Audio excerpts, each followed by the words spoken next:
Good morning and welcome to the Bronze Reaper podcast. I'm your host, Rosalind Perkins, and we got a great show today. Great show. I was going to do a reaction show. I was going to do actually two shows, one for the morning and one for the afternoon, but I felt like I didn't have time, so I'm going to do this show today, and I might do another show, but it's not for the Bronze Reaper podcast. It's for the Sincerely My Paramore podcast. So. Um, I might do it. I'm not sh- sure that I will do it, but yeah. But how's everybody's Monday going? Happy Monday to everyone. And like I said, we got a great show today. The topic question is, can Africans and Caribbeans help liberate Black America? It's kind of a far fetched and far out question because nobody can't help Black Americans with anything. You know, people so used to helping themselves that they know that they can't help us. So, um, this is what you think, and also it's what you think, and also what is possible. So I'm gonna throw that out there. See what is possible. You know, I per se, and I'm gonna be personally honest. No, an African that really can't help us out with anything. You know,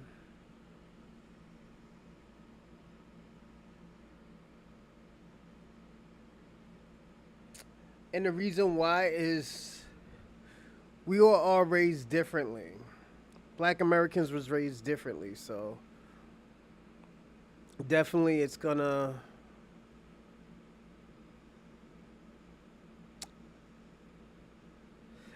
be looked at differently. You know, give me a second, everyone. The reason why I always say things is gonna be looked at differently,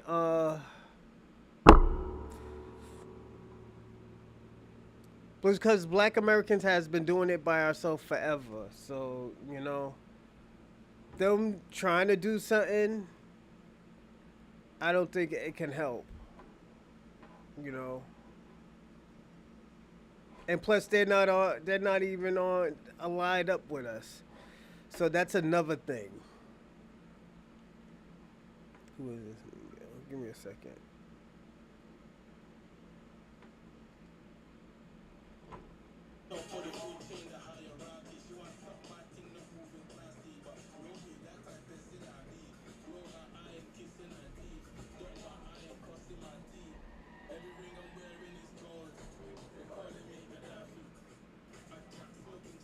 The fuck is this? Jesus Christ. Um, but yeah, I gotta be personally honest. I don't think they can help us with anything. You know,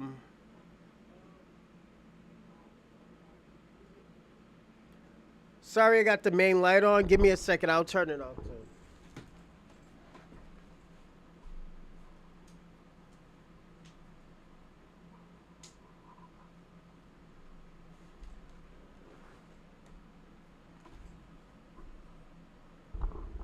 All right, that's a little bit better.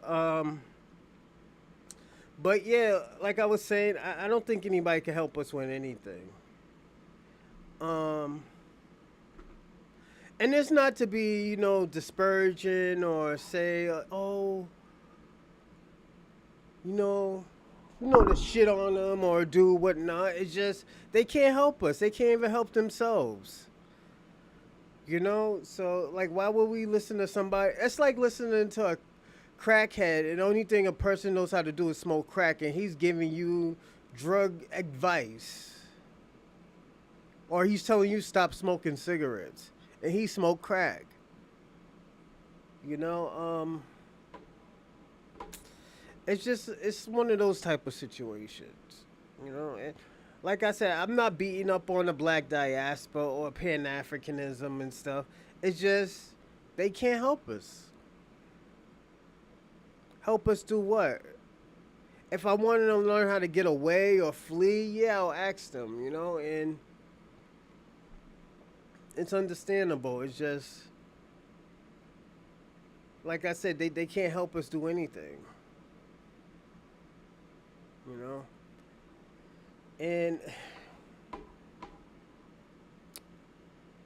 I'm going to say this just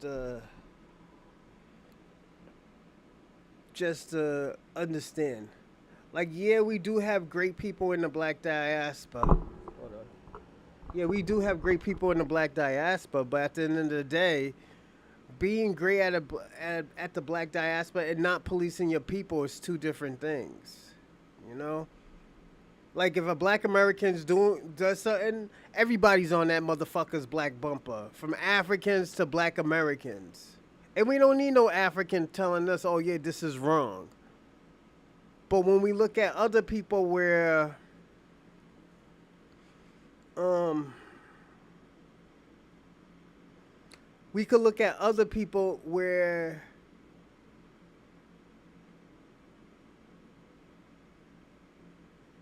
they're from a different culture or whatnot, we have so many excuses for them. And this is why, like, black Americans don't want to fuck with nobody. And I'm going to be personally honest. Black Americans don't want to fuck with nobody. You know? And this is the reason why. First of all, y'all can't hold y'all own. You know? Second of all, you always ask for help, help, help, help, help. You know, but you'll be the first one to talk shit about us. That's the crazy part about it. You know, how you talking shit to somebody who you want help by? You know, I know y'all ain't gonna say, "Oh, we don't need your help now," but you always ask for help. We all know that. You know, like we all know that Africans need help, Caribbeans need help, even the Mexicans need help. They're so mad. Let me tell you something. I'm gonna play this video where Mexicans are kicking out black people out of Mexico, but they're asking for the same bullshit in America. They've been going through this part talking about, well, this is our country. This was our country first. No, no, no, no, no. You sold your country. You got what you asked for. The fuck? That's what you have to talk to your ancestors about. Why they sell the country? Why they sell parts of that country? You know? It's just it's this is a time where we need all to be honest. You know? Black Americans is fine. We don't need to ask for y'all help. I'm just gonna be personally super. I'm gonna be funky about it. We don't need your help. And the reason why we don't need your help because we have been doing this by ourselves for the longest. When we thought we had a black coalition or just a regular black and brown coalition, that was fucking wolf tickets that y'all niggas was selling. And I'm gonna even say, even some black people were selling wolf tickets about black and brown coalition. And they were probably dating a Latina, a Mexican girl or some shit. Talk about we need to come together. You know? But we're honest about it now. There's no black and brown coalition. There has never been a black and brown coalition. You know? And I know people hate when people say that, but at the end of the day, it's true. It's true. Give me a second, everyone.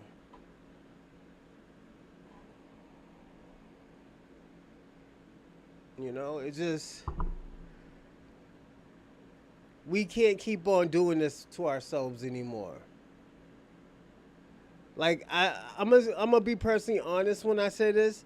Black Americans are self-inflicting harm. They're self-inflicting harm onto themselves, thinking that there's a coalition with these Mexicans, these Dominicans, Puerto Ricans, Africans, Caribbeans. We're self-inflicting hurting ourselves. And we can't blame them for it no more. And I'm gonna say this. This is where I have to stick up for the Latinos and the Mexicans. We can't blame them no more. They did what they were supposed to do.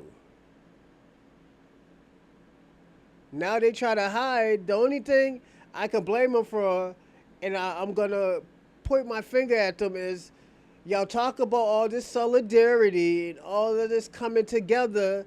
There are black people in Mexico, and y'all kicking them out because they're making money and they're bringing economy to your country,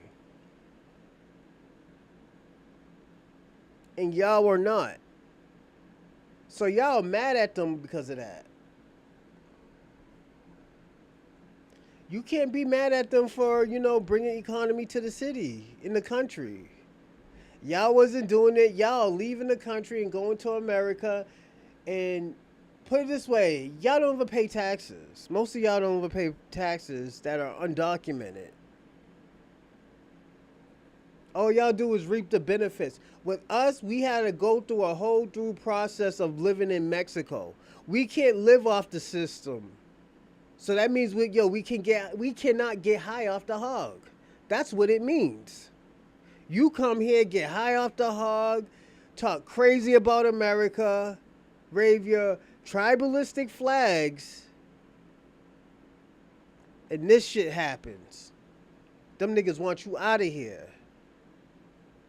Then y'all talk about y'all want the Haitians and Mexican. You know they'll call the National Guard on y'all motherfucking asses.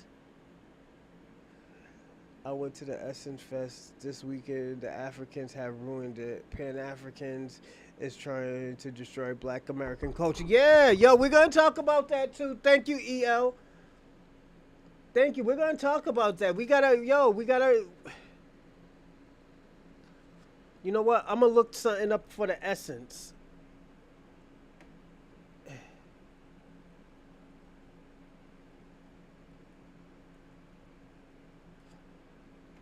And we got to talk about it,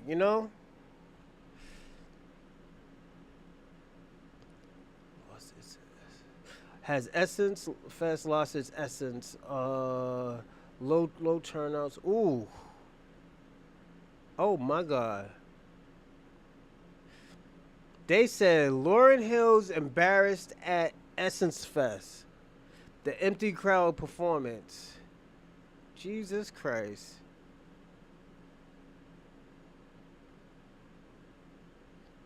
You know?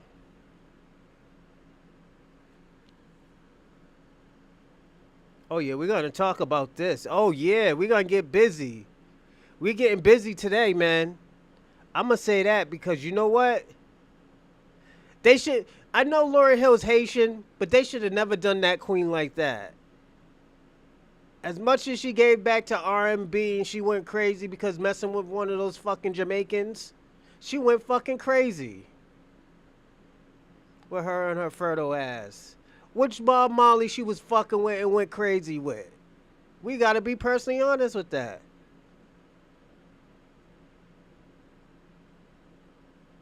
Give me a second. Yeah, we're gonna talk about this Essence Awards and everything. But yeah. They did her dirty, man. They always trying to Africanize shit. This is what happened when shit gets Africanized. We want to talk about Pan-Africanism. This is what happens when shit gets Africanized. It's bad, bro. A bunch of Afro beats and Jollof rice. I heard, man, Jollof rice versus jambalaya, some stupid shit like that. I was like, are you serious? Let me tell you, that's their lifeline. Their lifeline is Jollof rice. How embarrassing is that for Africans? Y'all are living off of Jollof rice. Nobody knows nothing else about Jollof rice. Other than that, only thing we know about is bushmeat. The fuck? Yeah. It's just, hey yo, I'ma say this, EL. Yo, I think Kwame is hiding now. Want me to tell you why I think he's hiding? Cause that video came out. Cause yo, I was just thinking about it. I think he's hiding. Yo, cause yo, I don't think he was here. Yo, Kwame came in hype, talk about like, yo, I destroyed Tariq Nasheed. Yada yada yada. I was like, I don't know, Kwame. I was like, yo, your talking points don't even work for me, man. I don't think you destroyed Tariq Nasheed. We gotta see the video. I was like, yo, you got the video? And he was like, he said some crazy shit. But yeah, I was like, yo, Kwame, I don't think you did it. And that video came out and he just disappeared. Oh yeah, my man disappeared. Yo, Kwame, let me find out Tariq Nasheed got you ducking and hiding, man. That man got him hiding in a abandoned house in Queens, North Side. Shout out to EL. What's going on, player? Oh shit. Damn, Tariq Nasheed got Kwame hiding, bro. This is crazy. Oh my god. Give me 1 second. Wipe his tears and get emotional. Oh shit. Yeah, we gotta talk about that shit, man. That's crazy. That the Essence Awards. I didn't know it was that bad. I didn't know it was that bad. It's oh man. It's just like because I was just listening. Yo, we'll watch it together. Actually, the Tariq Nasheed his joint for today. I was just watching it and I just oh shit, I got a show to do, so I just jumped on and turned it on. But yeah, man, yo, we gotta watch it, man, cause I think Tariq Nasheed was right, man. It's like yo, I feel like it's like y'all making a gumbo. If the person who's not making a gumbo, hey, what's going on, E Will? How's everything? What's going on, Mackie Samuel? How's everything? Africans and Caribbean people have not actually liberated their own countries. I mean, their own nations. They live under neo-colonialism, so no, Africans and Caribbeans cannot liberate Black America's facts. What's going on, YouTube being one? How's everything, bro? I like the camera light.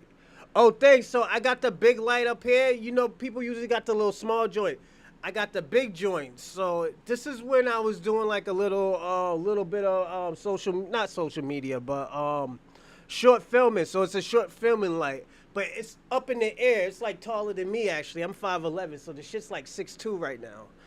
You know. But thanks, man. Thanks for that. I like the camera. Yeah. But yeah, man, it's the light though. It's that light. But yeah, man, it's like we can't keep on doing this, man. It's just everybody's trying to Africanize us. Everybody's trying. Hey, yo, you know what I was just watching too?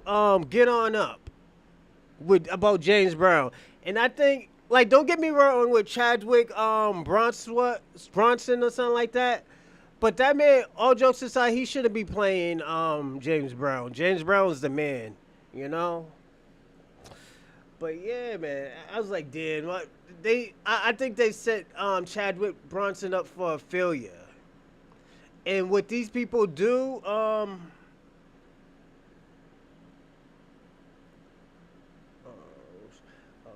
gotta talk about this. That's in the shit. Yeah, let's talk about it. Hey, yo, EL was there.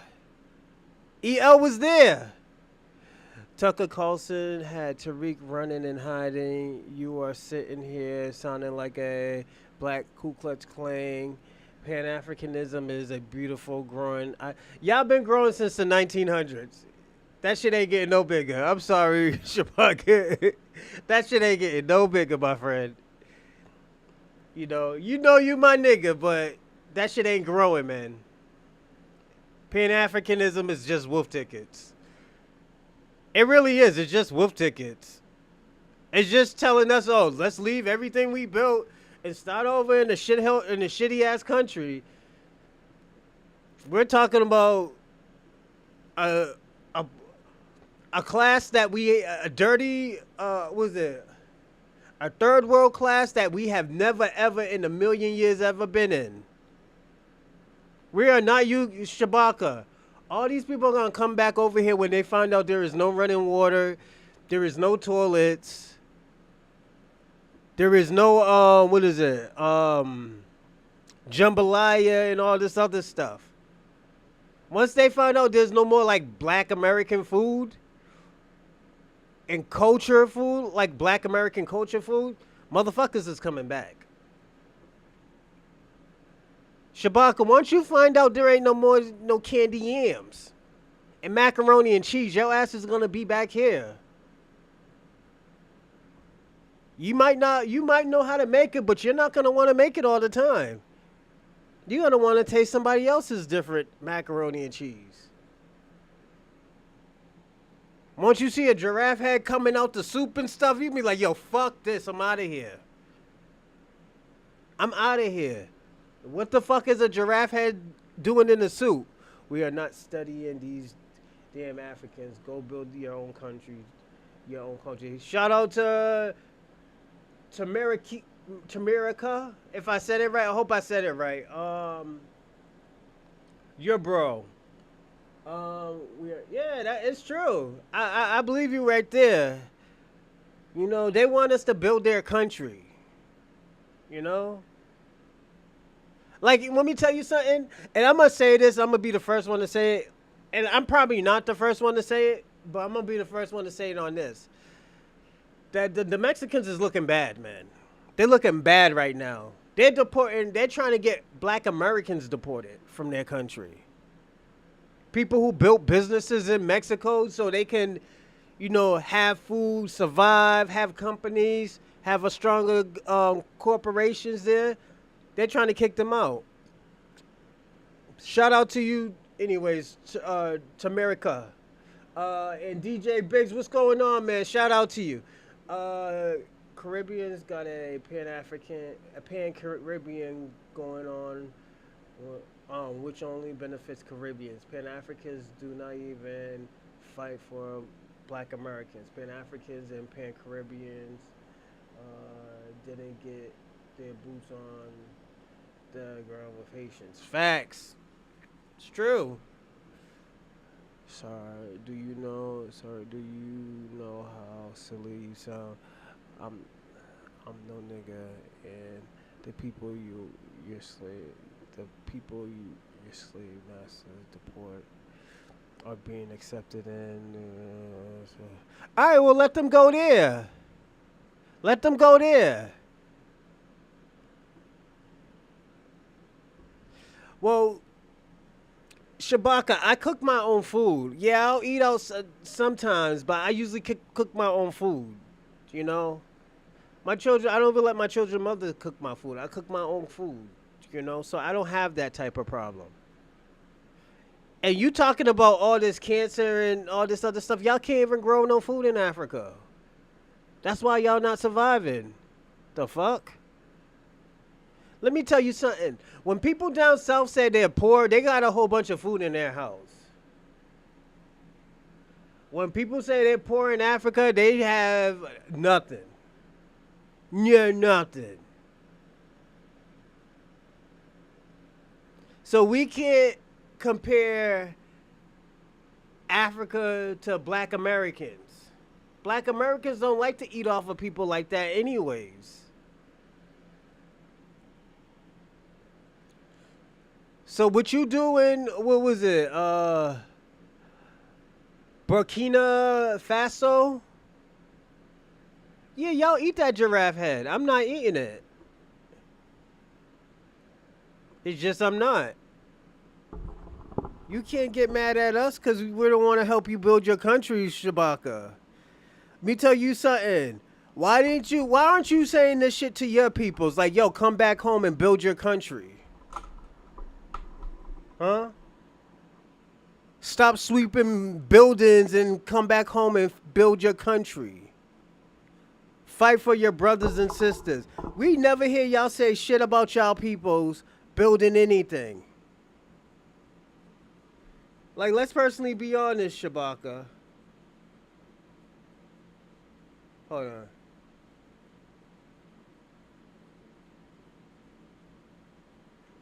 You know, it's just, yeah. What's going on? Yeah, Manny. Oh yeah, Maine. My fault. Yeah, man. They can't liberate. They can't liberate themselves. How the hell are they gonna help us? There are millions, no, probably because Donald Trump and his ICE, who's a will be coming for you.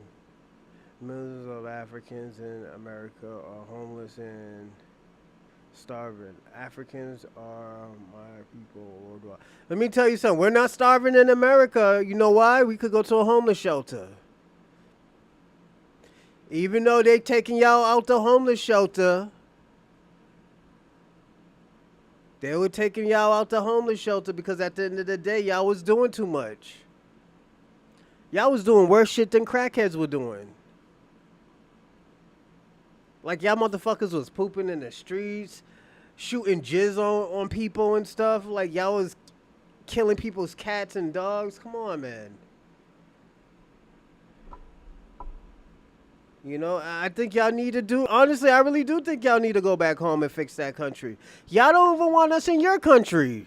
Shabaka, they don't even want us in Africa. Why the fuck should we go to Africa?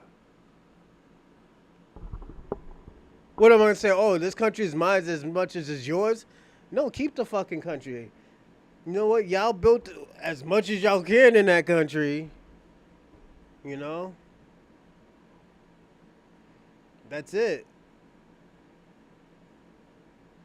Hold on, he'll show.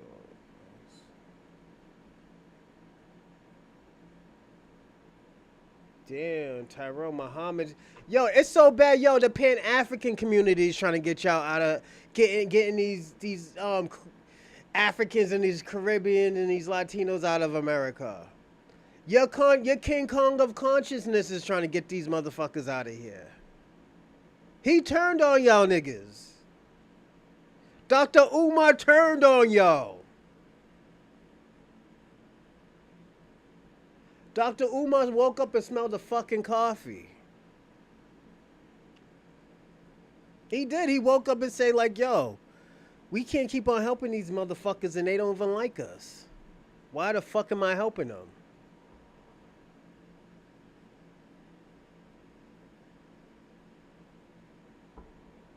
The King Kong of consciousness turned on y'all.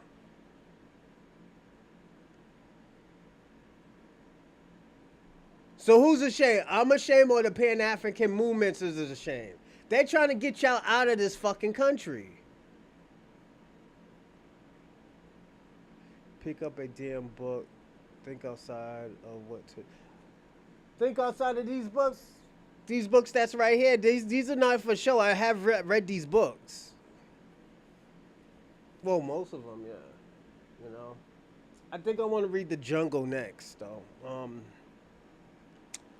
But yeah, man, America has no jobs and are crapping in the streets. Yeah, we don't crap in the streets. Only black people who are black people that crap in the streets is people who have mental problems. These motherfuckers are just crapping in the streets because this is what they learned out their homeland.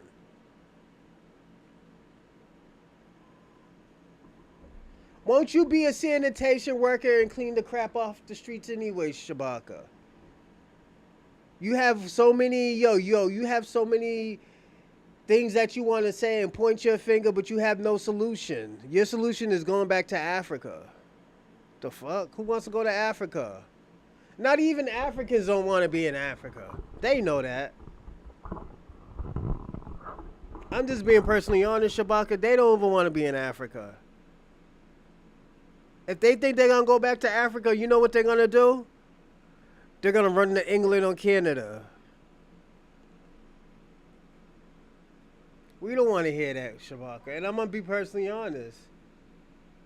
You know, people could be mad at Tariq Nasheed, but at the end of the day, what did he lie about? Your boy was on there, and what happened?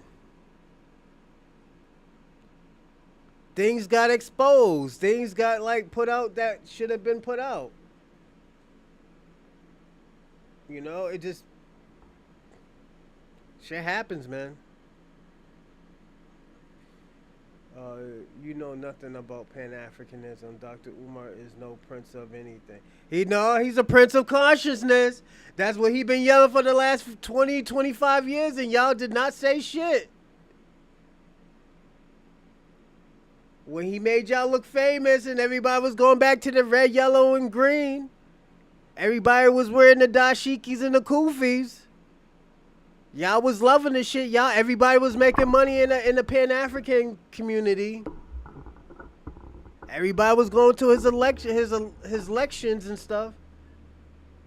So you can't say, oh, well, he's not Pan African and all this other shit. No, y'all wasn't saying that shit when all y'all niggas was making money. When all those incense was popping off. You know? I even buy cologne from y'all Pan African motherfuckers. I haven't used it yet, but yeah, y'all Pan Africans be selling everything. I be trying to support y'all niggas. You know? You know nothing about you are really reading the wrong books. If you can read the comprehensions is fuck you. Let me tell you something. You can't get mad at a businessman helping and providing for his communities. You can't get mad, Shabaka. You know?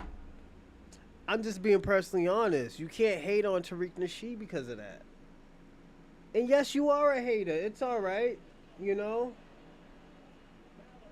It is alright to be a hater. You hate Tariq Nasheed because, he's making money. You know? It is what it is, player. Give me a second. Let me look at this. Yeah. You just can't, you can't. Let me ask you a question. Why don't see you talk all this crazy shit about Elon Musk? Why don't see you talk any of this crazy shit about Benjamin Netanyahu? Why don't I see you talk anything about the Vedvik guy? You know? It's only black Americans that you target. Because you think we're weak.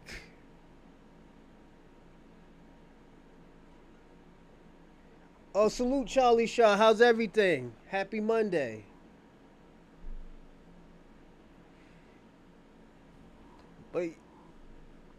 But yeah, Shabaka, you can't do that, man. You get mad because we don't want to agree with you because we don't want to help Africa. We don't need to help Africa. Africa needs to help Africa. Y'all got billions of people over there and you still asking for black American help. Like, I'm going to be personally honest, Shabaka, that's some loser shit. That's some loser shit.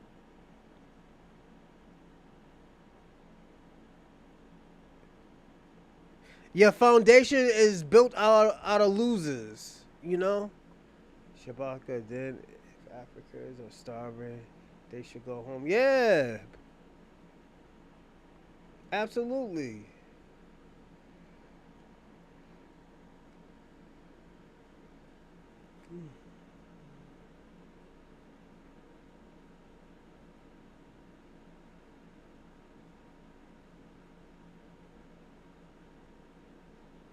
But the thing about it, the reason why you're supporting that, Shabaka, because he's helping Africans. He's not helping black Americans. He's helping Africans. He's giving black people all the wrong advice, and he's not saying shit to Africans. What advice has he gave Africa? I can wait. Go on.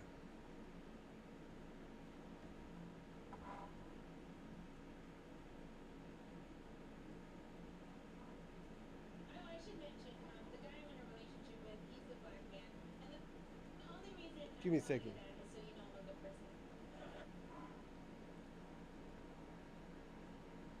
I'm go on, Shabaka. We waiting. We want to know what's all the good that your King Kong of consciousness has been doing.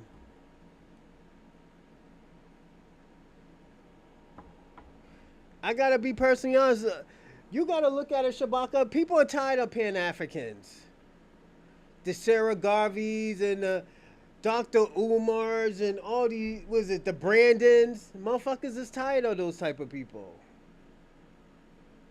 You are a shameless dude who calls every black person who don't agree with Pan African a girlfriend. When did you no when you didn't put any money, just move around it. Facts.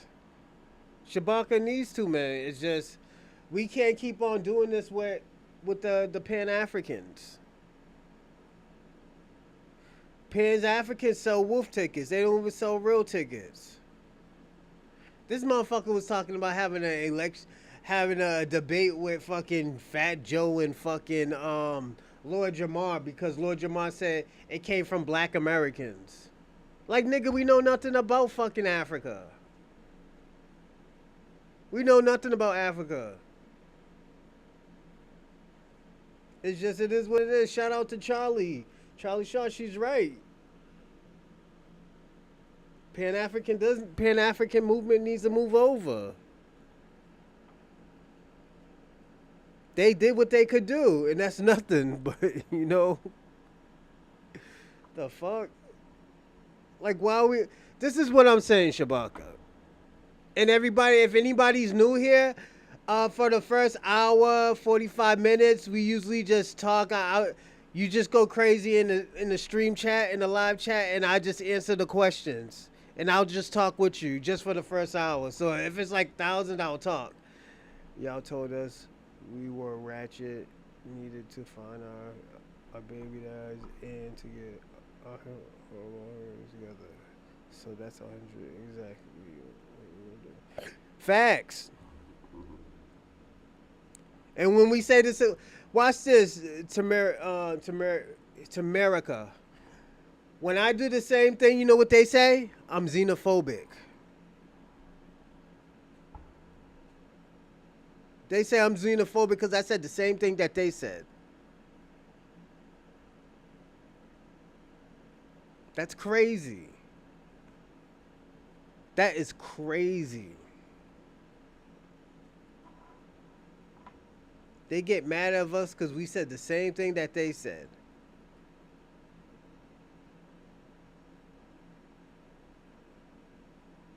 This is those type of people, man. That's what type of shit that they be on, man. And should we be mad at them? Absolutely not. That's just the type of people they are, you know? Shabaka, you all attribute every part of who we are and what we have to Africans. Because they haven't done anything but show up after the work is done. Facts! Facts! Charlie Shaw hit the nail. Yo, she hit the nail in the coffin right there.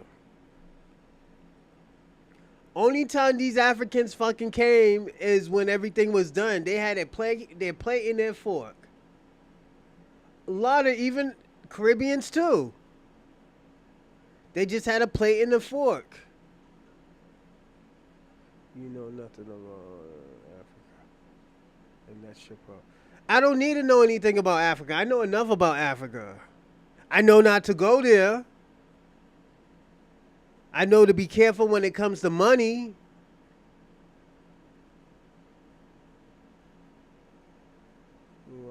They are the leaders in fraternity farms. Facts. In children's and orphanages. Absolute. There go Kwame. Kwame. Why you hide, man? Kwame's right here, everyone. Kwame was out here hiding. Tariq Nasheed had him hiding in an abandoned building in North Jamaica, Queens. Yo, Kwame, we seen the video. Yeah, yo, you did crazy numbers. Salute to Kwame. Yo, you did crazy numbers, man. Yo, you check the views. A lot of people seen your views, Kwame. Do you have any jackets? Because you were. Whoa, who mentioned baby mom? Oh! Another day. FEA still better.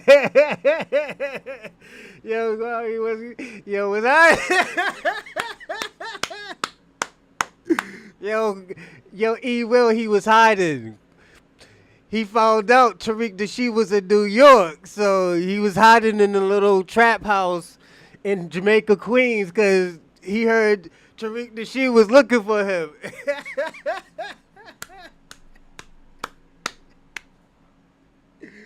Oh my God, Kwame. Yo, salute to Kwame, man. That man is crazy. When did I ever mention baby mama Charlie?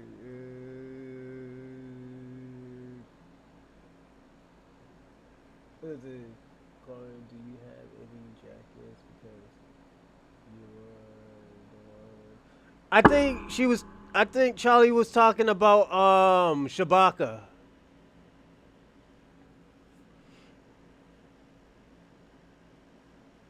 Yeah. But yeah, man. Yo, Kwame, how you been, man? Until the respect happens and you address your identity crisis. Get him, Charlie. Get him, Charlie. I did, bro. Nah, you was hiding. You was hot. Yo, we seen the video, Kwame. We seen the video. You put up a good fight, man. But yeah, Tariq Nasheed and that other dude ate your food, so yeah. Oh, you was? Oh yeah, Kwame. Charlie was talking about you. Yeah, talking to you. Oh shit. Yo, give me like 30, give me 45 seconds. I'll be right back. Oh shit. Oh my god.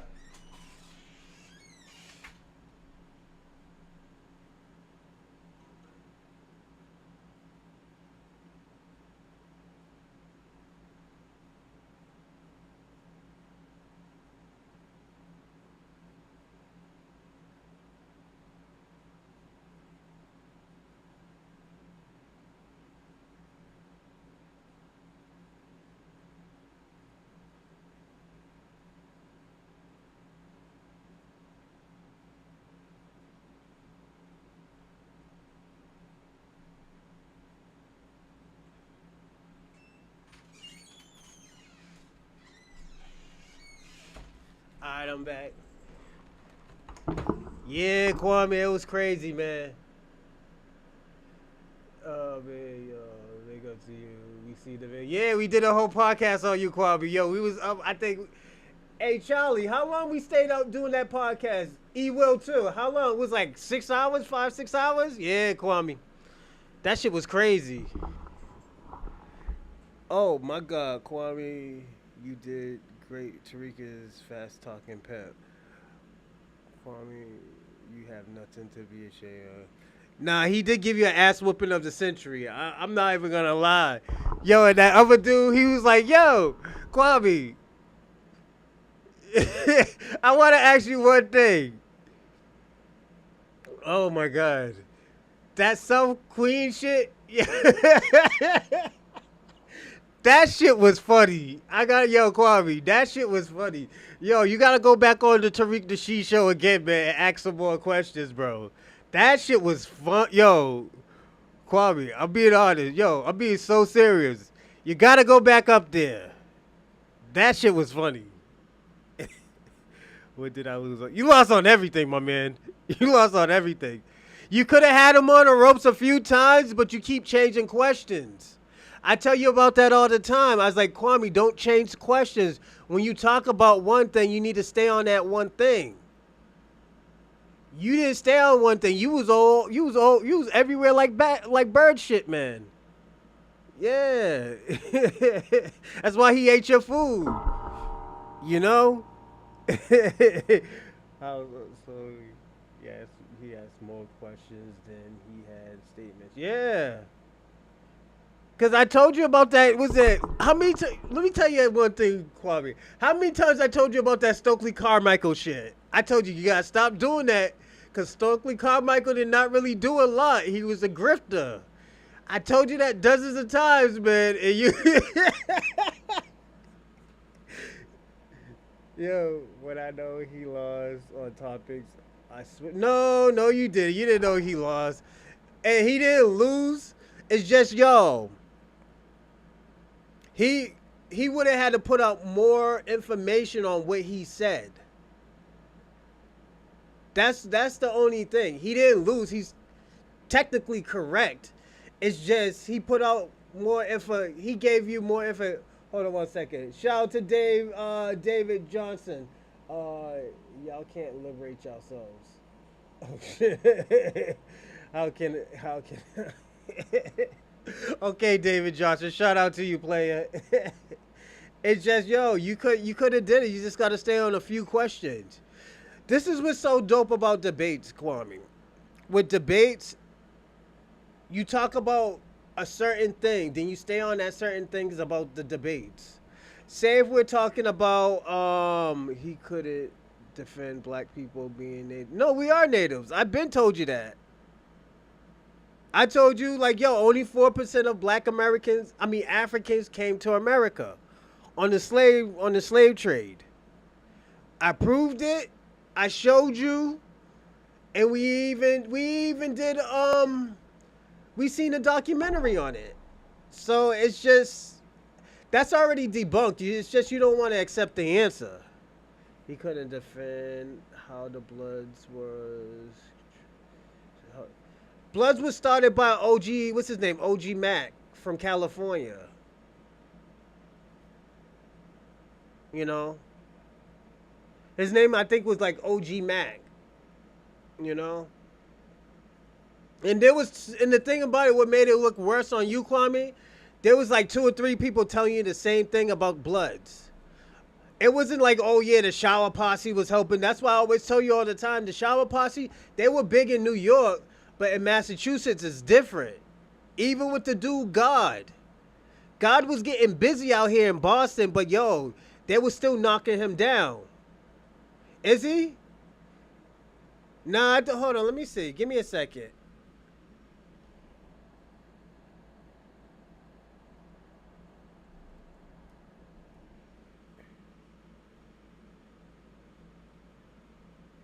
I'm about to tell you right now. Hold on. Mm,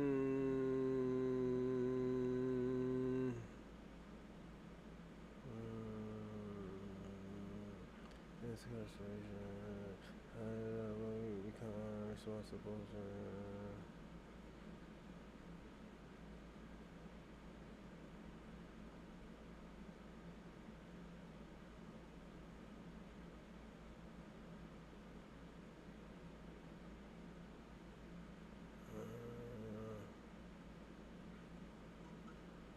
Give me 1 second, Quan. I'm almost done.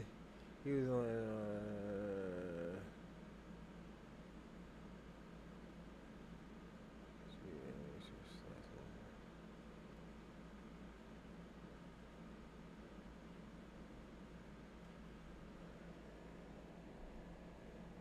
I'm about to see some shit real fast.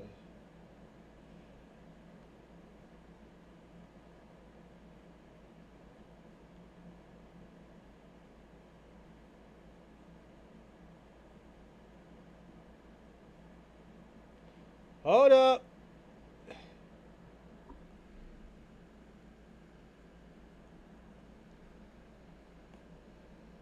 So let me ask you a question.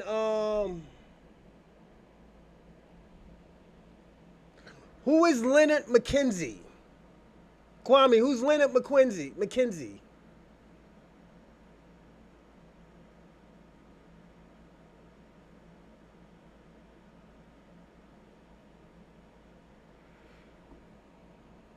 Kwame, you gotta tell me who's Leonard McKenzie.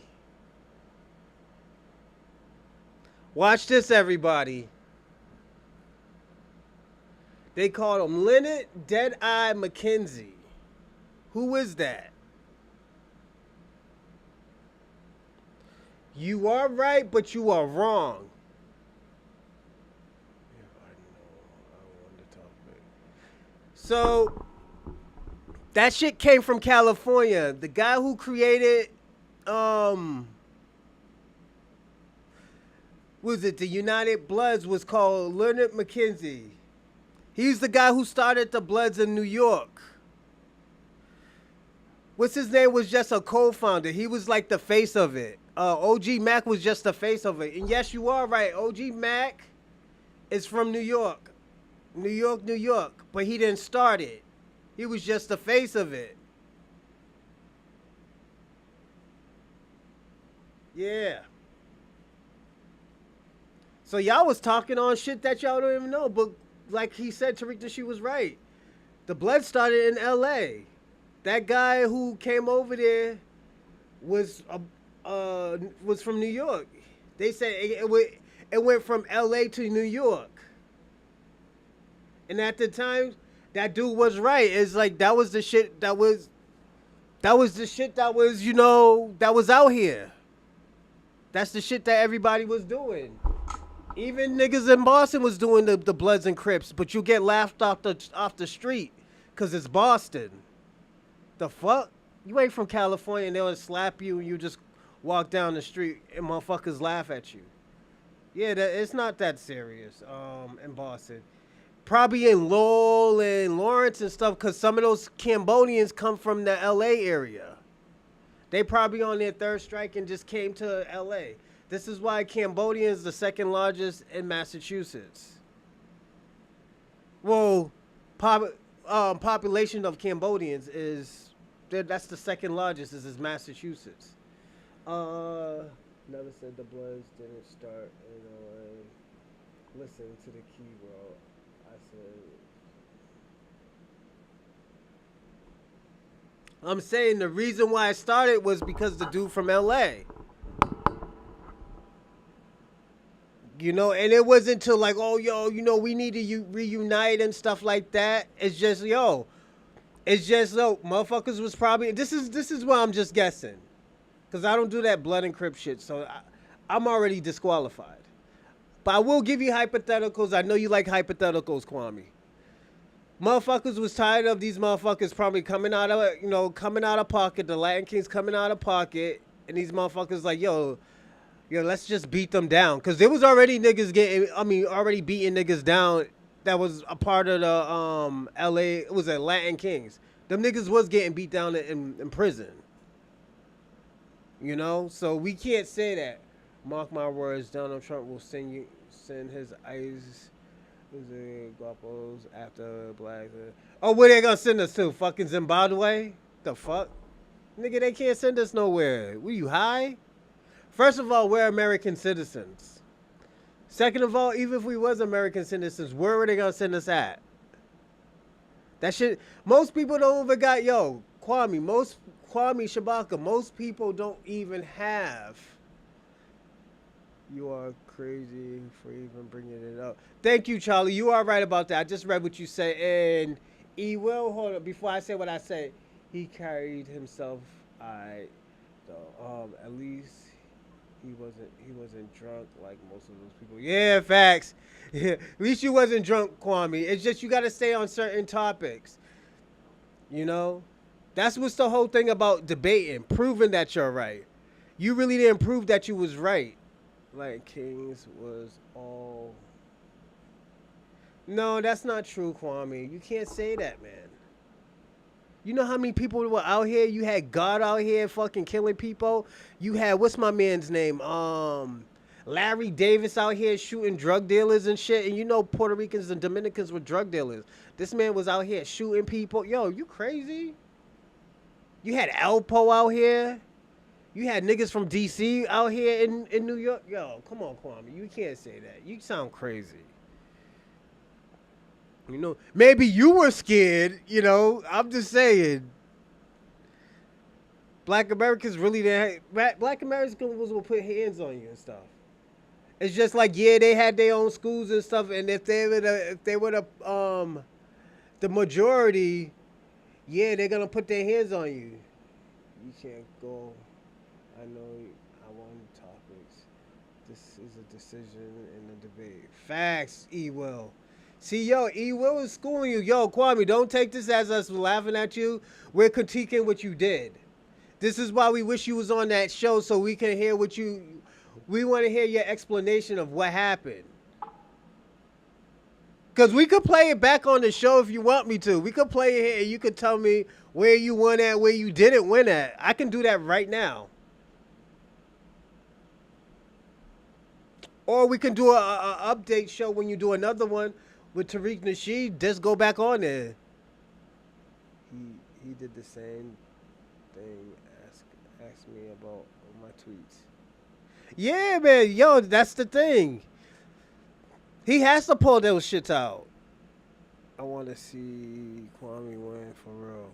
Yeah, I want to see you win, man. But you can't win like that. That's not even a win.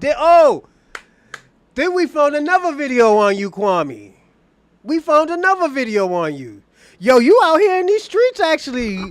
Yo, you out here in the Pan-African, tribalistic flags, actually out here doing things, man. I'm not going to lie, when he read your lyrics, I was crying. Yeah, yo. Yo. Man, you ain't from no Jamaica, Queens. You from no... You faking. You ain't yo, we'll laugh you off the block. Oh shit. Yo, them niggas was crazy. Yo, I probably going back tonight. Yo, Kwabi. This is how you get better, man. You gotta go into these debates like this. Sooner or later, man, you'll be a seasoned vet. That's the only thing too, Kwame. Tariq Nasheed been doing this shit for 10, 15 years, man. You know? I'm not gonna lie that. Daniel dude cooked you. Yeah, he cooked you. Yeah, he did cook you, Kwame. You ain't from no Jamaica, Queens. We don't even consider that Jamaica, Queens. Shout out to Kwame, but yeah, Kwame, yo. Thank you for the content. I do gotta say that, man. Thank you for the content. That shit was fire, Kwame. You did a good job, man. Even though I think you lost, you did a good job. You did a real good job, man. All jokes aside. And shout out to Kwame again, Like I said, I think you did a good job. I don't think you won, but I think seeing what I seen, yeah, was that you on Unbiased Ron? I was just watching Unbiased Ron. I think that was you too. Still, Kwame, yo, you be out here, Kwame. Damn. That's why Randall be seeing you in these live chats. Nah, not that dude. Not the dude that was just yelling. The other dude in the second Tariq video. Yeah, yo, which one? Hold on. Yeah, we gotta have to rewatch that, man. We might do that probably later on. Unbiased. All he do is mute. He has to, cause you know why? Cause Kwame, you'll keep on talking. So what he has to do, we gotta do one by one. You can't just ask 30 questions and thinking somebody's gonna answer 30 questions. It beats the whole thing of debating. So we gotta answer one question. So this is what you should have done. You should have answered one question. After that one question, debate that question. Debate it for a little bit until, like, you know what? It's like, until shit goes left, and after that you do another one. Oh, that dude was talking about the Jamaican Prime Minister. Why do they need liberated? What's going on, St. Michael's? Shout out to you. Yeah, man. Yo, we don't need to be liberated. Yeah, that's why it's the question, man. I don't think Africa or the Caribbeans can help us. Not even Pan-Africans can help us. Kwame's out here catching verbal curb stomps. Yeah.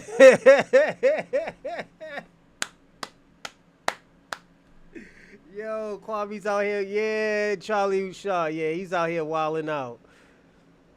Oh my God. They have the highest standard of living amongst all black people. Blacks on planet Earth. Yeah. I could say that. I kind of believe in that. St. Michael's. That's cigarellos, right? St. Michael's of cigarellos. You from the South. The South loves cigarellos. I used to be a fan of cigarellos when I used to smoke weed. So yeah, didn't even know who Michael Delaney is. I don't even think I know who Michael Delaney is. I probably got to see his face. But this is one thing you need to know too, Kwame. There's nothing wrong with not knowing. It's just you have to research. It's just the Stokely Carmichael thing. When you kept on throwing Stokely Carmichael out there, I was like, yo, I really have to do research on him. Then I always tell you, I was like, then when I found out, always used to tell you, like, yo, stop using Stokely Carmichael. It's going to backfire. Stop using Stokely Carmichael. It's not going to work, Kwame. You know, stop using Marcus Garvey. You know, how many times I told you I think Marcus Garvey was a scammer? You know? We've been helping African Americans from Marcus Garvey and Stokely and Denmark. Kwame, those are scammers. I told you that. We see what happened to you when you used that against Tariq Nasheed, Kwame. And I've been told you you can't use it against, I said, Kwame, you can't use that on people, that Stokely Carmichael and that Marcus Garvey. Most people don't even fuck with Marcus Garvey like that. And they're going to tell you their reason why. Sometimes it might be emotional, but emotionally, that shit is true of what type of shit that he was doing. He told you that, yo, not even your people voted for for Marcus Garvey when he was running for governor in Jamaica. They voted for the white man. He started Pan-Africans, you know? He's the first black man to graduate from Harvard and fought and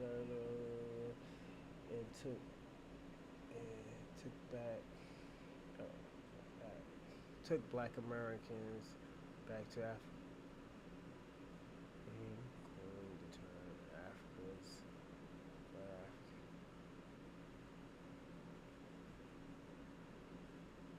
Okay, that's it. So let me ask you a question, Kwame. You're such a the white man, the white man, the white man. You're congratulating this nigga for having a white man degree, fighting in a white man's war, going to a black man country where white people own. How African is that? How black is that? How Pan-African is that? I'm just using your logic. You talk about white man's money, white man's country, white man's world, white man's rules. You just did the same thing, my nigga. The greatest African American ever. Okay. They used the white man's money, the white man's education, the white man's war. Going to one of the two greatest. No. Stokely Carmichael sold us out. Marcus Garvey tried to sell us out. Them niggas is sellouts. I think they're sellouts.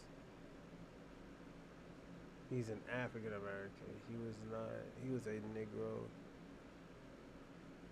Facts. let Kwame know. Kwame always try to take somebody's.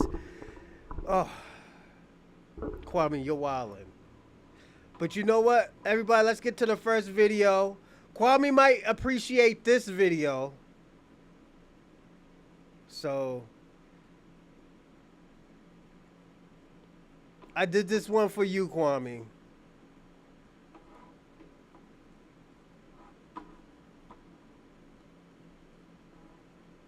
What's good, everybody? It's your boy, O'Shea Duke Jackson, back at it again with another episode of Harvard is a white Ivy League school in a white systematic racist state of Massachusetts. the Celebrity Junk. Many of the brothers and sisters who are, I would say, in the pro-black space, okay? The pro-black space will combine like hashtag FBA, the hashtag ADOS groups, also Pan-African groups, you know, and in that you might have Nation of Islam, you might have Hebrew Israelites in many different sects, the 5% Nation, Nation of Gods of Earth, you know, your Hoteps, your Black Christians, all of that is the pro-Black space, okay? And when you look at immigration, okay, illegals coming into the country in the United States, a lot of those people are going to have differences of opinion. And clearly, I will tell you, let's use two figureheads. When you look at Tariq Nasheed and Dr. Umar Johnson, you'd be surprised about how many things they actually don't agree on, okay? Especially when it comes to the Pan-African concept as a whole. But when you honestly look at their positions towards illegal immigration, especially if it's the Black groups, and we already know what's happening with the Haitian immigrants, they got to go back. Hold on one second. Charlie Brown is a fraud and nobody is one of the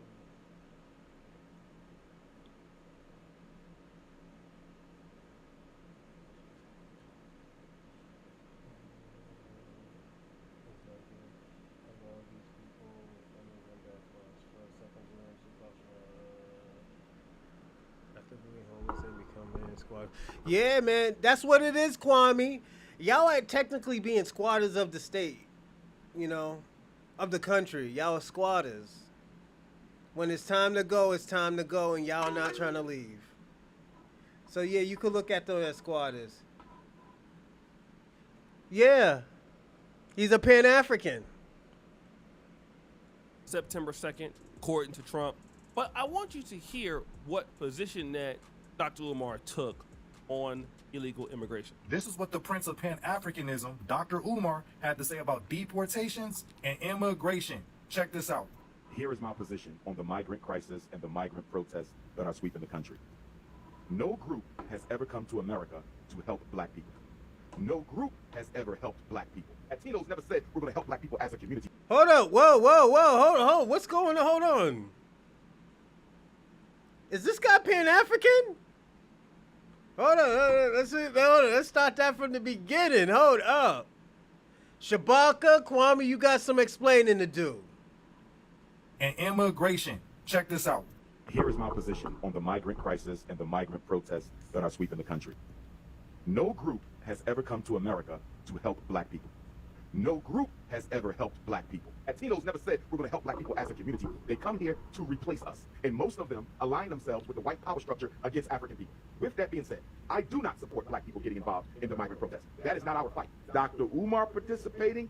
Absolutely not. These are individuals who came here, who are benefiting off of the Black struggle for civil rights and set-asides, who have never spoken up or defended Black people at all. Now, I want you to hear... Oh, shit, hold up. Now we got to talk about this now. We want to hear from Shabaka and Kwame, the Pan-African warriors. Dr. Umar said, y'all niggas came over here, y'all Caribbeans, y'all Africans came over here not to help us. Not to help us, not to fight for us, nor nothing. Y'all came here to replace us. He do not support y'all niggas staying in this country. He don't. This is coming from a Pan-African. A Marcus Garvey Pan-African. A Stokely Carmichael Pan-African. Shabaka got his drug by Grifton. Get him, Charlie. Yeah, he's mad at O'Shea. O'Shea's let me tell you something. O'Shea's a Pan-African. Shabaka, Kwabi, we need to hear from you. What's going on? Tell us what's popping in the Pan-African community. Because you know what? Not even Pan-Africans support this immigration and all this other stuff that's going on. How are y'all trying to liberate us, and even your leader is saying that, like, yo, y'all came here to replace us? How are y'all helping us? You know? Shay is a Tariq Nasheed ass kisser. No one. Nah, that's your leader. Anything. Dr. Umar. Dr. Umar. But he's not. Nah, that's your leader. We can't do that. We can't pick and choose who's our leader is, Shabaka. He's the face of Pan-Africanism. He's the face of Pan-Africanism. All of a sudden now he ain't your leader? Is this what we doing now? I'm just asking a question. Give me a second, everyone. All right, my mic is on. Yeah, Shabaka, that's your leader. Kwame, that's your leader. Now all of a sudden, you don't want this man to be your leader. What's really popping on? Why you really don't like this man? Oh yeah, before we start, like and subscribe and also comment in the live chat and go crazy and I'll answer your question. And also, I'm gonna put my Streamlab up here now because I remember somebody told me to put a super chat. I forgot who told me to do the super chat. I got it now, so it's easy to, send in donations if you like. Brother Donnie on Timeout on TikTok has said in response to this. Not Dr. Umar sounding like an FBA. Is it that Pan-Africanism is dead? Is that what they mean by foundational? Black Americans built all the southern states and had influence on the northern and western states. All the infrastructure that's in the South, Black Americans built. Railroad tracks, building structures, even universities. Y'all meaning Black immigrants, y'all already came into a country that was already developed by Black Americans. Right? America wouldn't be what it is without Black Americans, without the labor of Black Americans. And I'm not just talking about physical infrastructure. I'm talking about culture, music, food. I'm talking about rights, civil rights. The rights that these Black immigrants and other immigrants enjoy today in this country was because of Black Americans set the foundation. That's why it's called foundational Black Americans, because the foundation has already been laid and y'all just taking advantage of the sacrifices and the labor that you did not participate in. Some of the most prideful Black immigrants are the ones that's not in a homeland. Some of the most Confucius. You have all the knowledge how to repair the Black community. But when you go back to Africa, or when you go back to the Caribbean, you don't have no solutions for your own homelands and communities. It's like all of a sudden your brain cells then evaporated, turned into straight steam. But I'm enjoying this death of Pan-Africanism. It should have died a long time ago, because all it really was, Black immigrants eating off the sacrifices of Black Americans. That's all that was. Africa should focus on uniting with other Africans. Get him, Charlie. Get him. Shabaka needs to know. Y'all gave all y'all money. Let me tell y'all something. All y'all Pan-Africans gave all y'all money to Dr. Umar. Now y'all mad at him. Talk about he ain't y'all leader. That's your man's. That's your man. And y'all gotta accept it. The Caribbeans should focus on uniting with other Caribbeans. Have you seen what they're doing to the Haitians? Haitians are getting deported left and right. Bahamas, deported. Jamaica, deported. Puerto Rico, deported. Like, if collectively they're getting deported by the millions. That a lot of Black people don't even identify with being African. And one of the reasons it's going to be difficult for you to be next is you are the only non-white people in America who cannot be realistic. Here's the problem with Pan-Africanism, and I'm a person that is... Hold up. Pan-Africanism got a problem? The Pan-African movement has a problem? When has this happened? Where have I been at? Let's hear the problem that Pan-Africans have. Okay, I'm living in Africa. Here's the issue that we're going to have. Dr. Umar Johnson says these other groups are coming only... Hold on, sorry. So here's the problem with Dr. Umar Johnson. He says that immigrant groups want to replace Black Americans. And he's using his mind to not... I know how a Pan-African person thinks. You don't want to implicate the brothers and sisters from the diaspora and communities. That would include Haitians, certain levels of Black Dominicans, Nigerian community, Ghanaian community, whoever else, right? But I can tell you, Africans, when they come into over here, or when they come into America from over here, they're not there to think about Black Americans either. Now, I'm gonna have to say this. When we come as Black Americans to Africa, now we cannot relate to their issues. A lot of that is for our own benefit. We gonna be honest. But I've never met a black American that is somehow not thinking about working with Africans and developing Africa. When we come back to Africa, that is one of the goals that we have, is to help develop continent and make a more spiritual journey. And then you have your own individual goals that could be higher than that. But you're here solely because you want to be on the motherland. That's the difference when we come here. But when Dr. Umar Johnson says what he's saying, basically what you're doing is you're saying, I'm not gonna stand up for African immigrants, but you ain't got no problem in Ghana. Like, hey, you saying don't stick up for Ghanaian immigrants, but you got citizenship in Ghana. So basically what you're saying is, if I got illegal Ghanaians here, hey, we can't help you, although you're now a Ghanaian citizen. And that's the problem with certain positions of Pan-Africanism. Because you have to lay laws down. You can't just go speaking with everybody pay you money and just say one thing while you're over there and say something else over here. Over there, you coming after the FBAs for the war online for hating on Africans, and then knowing that African immigrants is coming over to America and they trying to get on any way they can. They're not coming there to work with Black America, and we know that. And so now you're sounding more like hashtag FBA not our fight, but you also represent all of those Africans who will be deported. So they now know they can't depend on Dr. Umar. So then they shouldn't book Dr. Umar either. They shouldn't book Dr. Umar and let you charge them $10,000 to come speak. Because Dr. Umar don't got they back. Now Dr. Umar is a hashtag FBA. And I get it, because I feel the exact same way as him. But you don't find me going around lecturing all over the world, whoever will pay me, because your temperature got to be the same everywhere.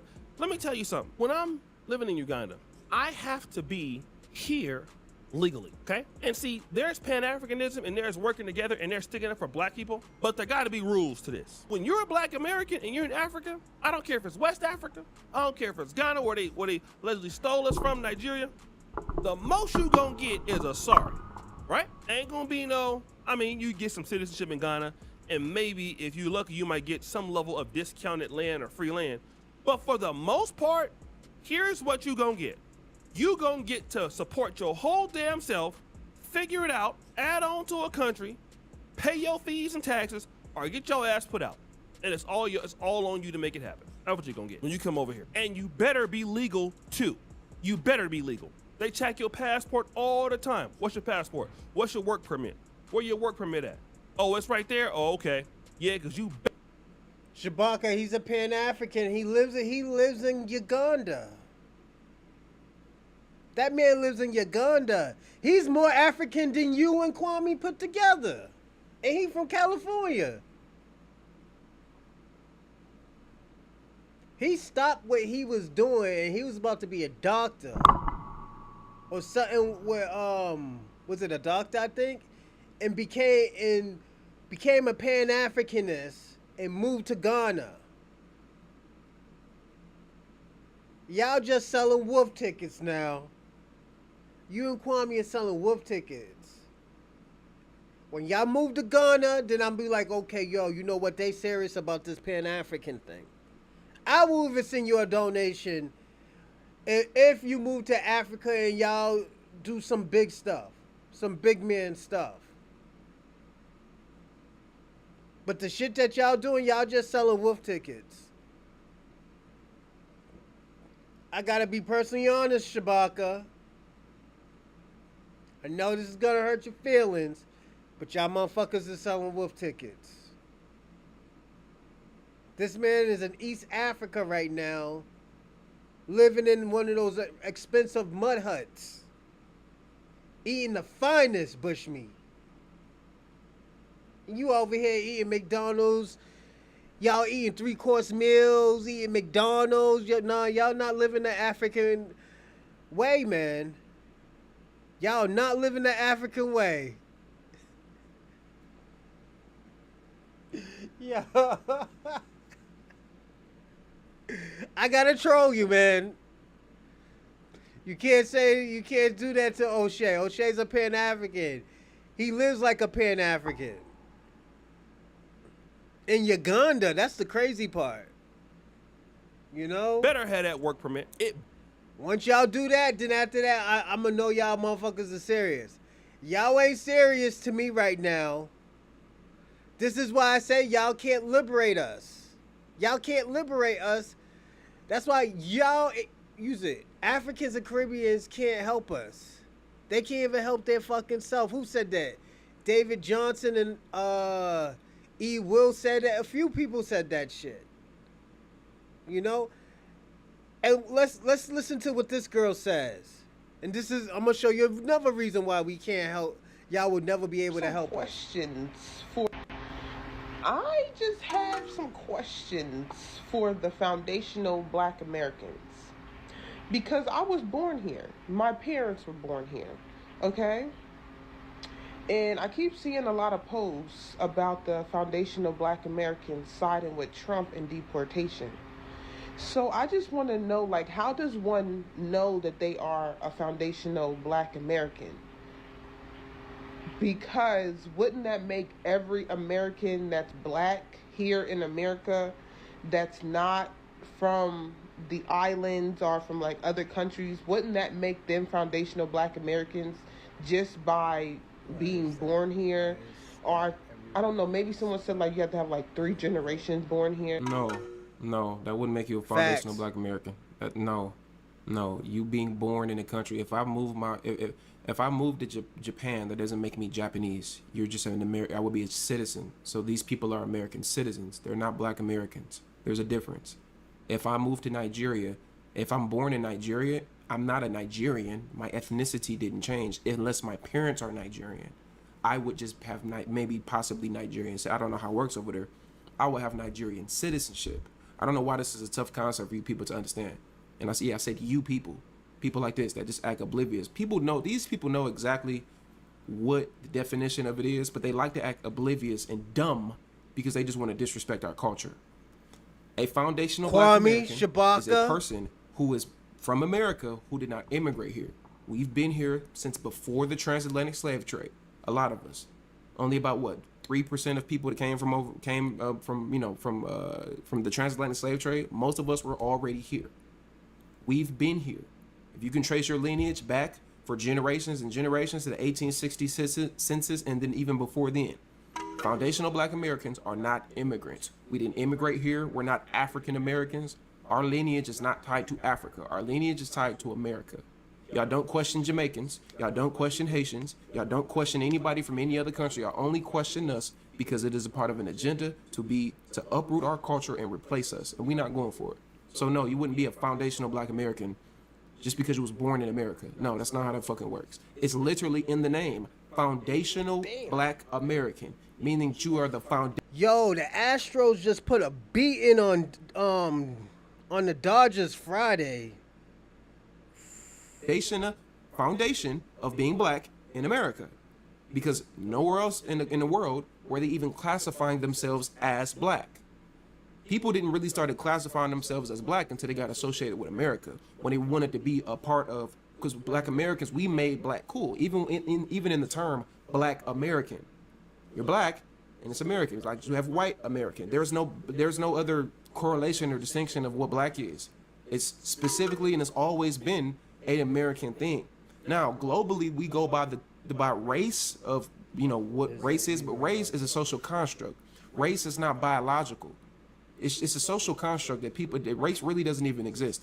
People have always went by their ethnic group and their tribes, especially in Africa. And that's what we consider ourselves, foundational Black Americans. It's very simple. I think these people like to act oblivious on purpose. Like Kwame, he's doing now. Kwame, you doing it now. You're doing it now. Yeah. Let me tell you something. Africans don't even go by nations. They go by tribes. They go by tribes. This is why we can't take Pan-African serious. This is why we can't take Africans really serious like that. It's not that we don't like them. It's just we can't take them serious because they do shit like this. I don't know. I just want to know, like, how do you guys know? Because everybody can't be foundational Black Americans. There's just no way. Like, you know what I mean? I don't know. I'm just trying to get more, like, I don't. Yeah, you're right. Everybody can't be. You're not. You're right. It's not for everybody. Just the same way everybody can't be Nigerian. The same way everybody can't be Jamaican. The same way everybody can't be Ethiopian. Why is the question? Why are these questions not coming when it comes to y'all people and y'all homeland and y'all group of people? Why is it always a question when it comes to us? I don't understand that. I really don't understand that. It makes perfect sense what the definition is and who we are and how we classify ourselves as. The problem is, and we have to take accountability as Black Americans, we have not gatekeeped enough. We have not gatekeeped enough at all. We have always let other people come in and uproot us and I don't want to say take from our culture, but well, no, I'm gonna say it, take from our culture. Kwame, he said that. He said every person who goes to Nigeria, whoever goes to a country and say that they're a citizen to the country doesn't mean that they're ethically is from that country. They can probably be from like China or Japan or some shit, or just a different country, Kwame. A different background. It doesn't make it like what. Let me ask you a question. Why can't we have our own lineage? Like we could see that there's a problem because at the end of the day, y'all was scared to do anything by yourself. Again, there's billions of y'all, and y'all still want Black Americans' help. Y'all still want Black Americans' help. Why isn't Africa being built now? Why haven't y'all been fought? Y'all are just fighting now.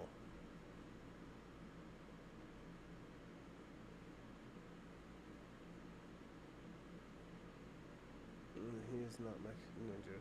Facts, he's not Nigerian, but that's how Kwame is. And uprooting our culture. We have an open door policy, and that's the fucking problem. We have an open door policy, and we let anybody and everybody take from us, whether that be the Latinos, whether that be African, whether that be Caribbean, whether that be white folks, whether that be anybody. We have a issue with trying to be everybody's friend. And the problem now is that a lot of these people are having is now we're starting to gatekeep.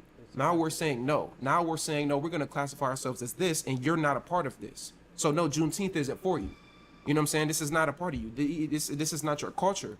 And we have let other people a part of the culture for way too long. So now these people are, so it's kind of like a behavioral, somebody does a certain behavior and you kind of keep letting them do it, and you start to realize, you starting to get carried away a little bit. You're starting to be kind of disrespectful. Wait a minute, but you didn't do this. Hold on, wait, why are you getting this, but I'm getting this? Oh, wait a minute. So we have to take some accountability with that. But we also have to, we have already done. We've now drew a line in the sand. And now we're saying, I don't hate you, but you're not one of us the same way we can never be one of you. And now these people take issue with that. Now these people are basically asking the question, well, why can't we all be you? Because you can't be, because we can't all be y'all, and we don't want to be y'all.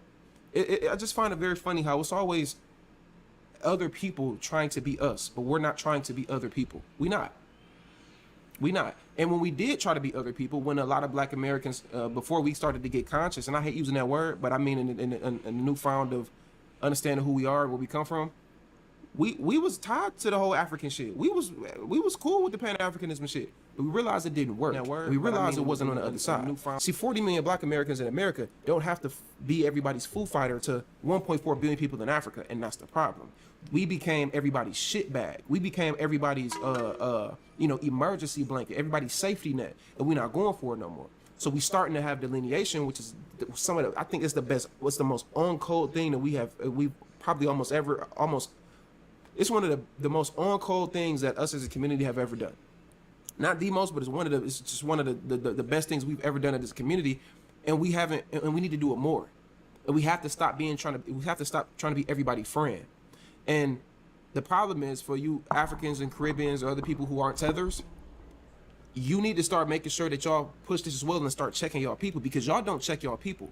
She know what the fuck a Black American is. She know what the fuck a foundational Black American is. The same way she can distinguish the difference between the Ethiopian and Nigerian, she can distinguish the same thing with us. Y'all need to start checking y'all people, man. Y'all need to start checking y'all fucking tethers. Not every African and Caribbean is a tether, but y'all need to start checking y'all people, because y'all don't do it enough, and this is the problem. That this whole diaspora war there's no such thing called a fucking diaspora. That's bullshit. There is no diaspora. But this whole quote unquote diaspora war that's going on the internet, it's always us versus them, and they're the majority.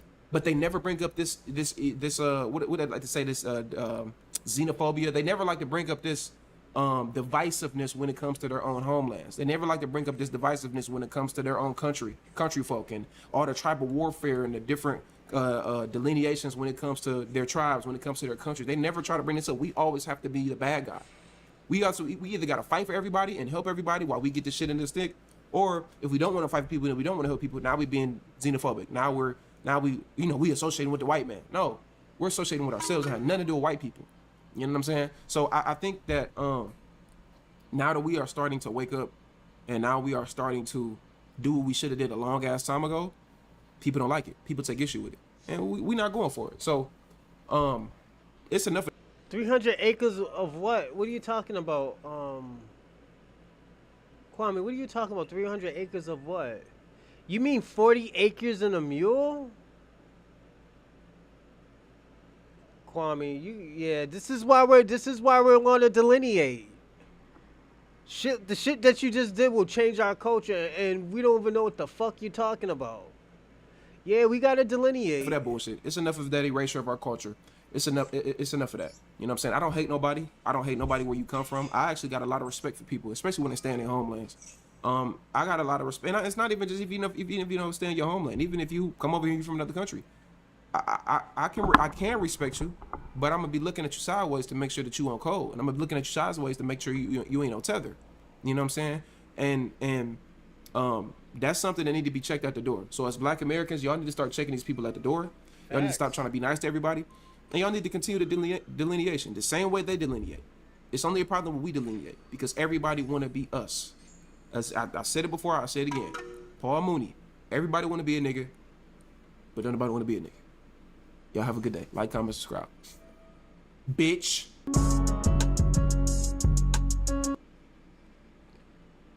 Let me see. Kwame being black is being African. I could tell. You know? I don't even know what the fuck Kwame was talking about. Kwame's talking about some crazy shit, you know? It's cool, don't get me wrong, you know? If you want to talk that crazy shit, you can. It's just, I didn't know what you was talking about. Is he talking about 40 acres and a mule? Why is Pan-African always begging for Black Americans? They have to. They ain't gonna, they don't got a chance of winning without us, EO. You know, and they see that. They will never say it. Kwame would never say that he needs Black American help, or, you know, that, oh, this is important, we need your help. That's just how Kwame is. Kwame's Jamaican. Jamaican has so much pride, even if they're losing, you know? That's his Jamaican culture. Right, Kwame? Am I right or wrong? Jamaicans is prideful people, right? And I'm gonna show you another reason why we will never be able to,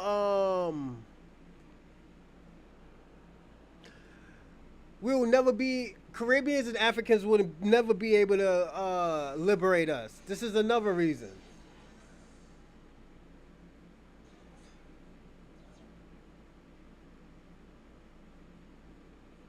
Certain groups that, rather than to sit there at the foot of the oppressor's table begging for crumbs, they empower themselves and then make it so that they're so financially strong as a community that you cannot deny them. You can't deny them. You can't deny them. This is where Black people across the world globally, we fail at every level socio-economically. And that's one of the problems I have with those people that call themselves FBA, Foundational Black Americans, Tariq Nasheed's people. I've had a conversation with, I had a back and forth with Tariq Nasheed. Not because, not personally, but I reviewed something. He said not. So he's lying, Kwame. He's doing what you do, lie.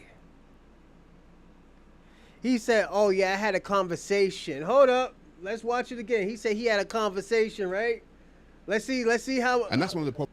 Watch this. I have with those people that call themselves FBA, Foundational Black Americans, Tariq Nasheed's people. I've had a conversation with, Did he have a conversation? I had a back and forth with Tariq Nasheed. Did he have that back and forth? Not because, not personally, but I reviewed something. I said something. He's a fucking liar. In America are going through, and He's from your country, Kwame. He's a liar. He's a liar, Kwame. He's from your country. He's from Jamaica. Sir, what's his Surrey Garvey? Yeah, I know Surrey Garvey. I used to support him. I used to support his belief. I supported him when just pearly things try to lie on him. And Auntie Anne stayed there. King Richard stayed there, and he was the only one who understood a little bit. What are you talking about, Kwame? I don't need black Americans. My bills paid, and no black. Yeah, because the white man paid your bills, Kwame. Yeah, the white man paid your bills. You used the white man's way of working, the white man's way of living. So yeah, you got help by white daddy. This guy is Jamaican in the UK. Yup.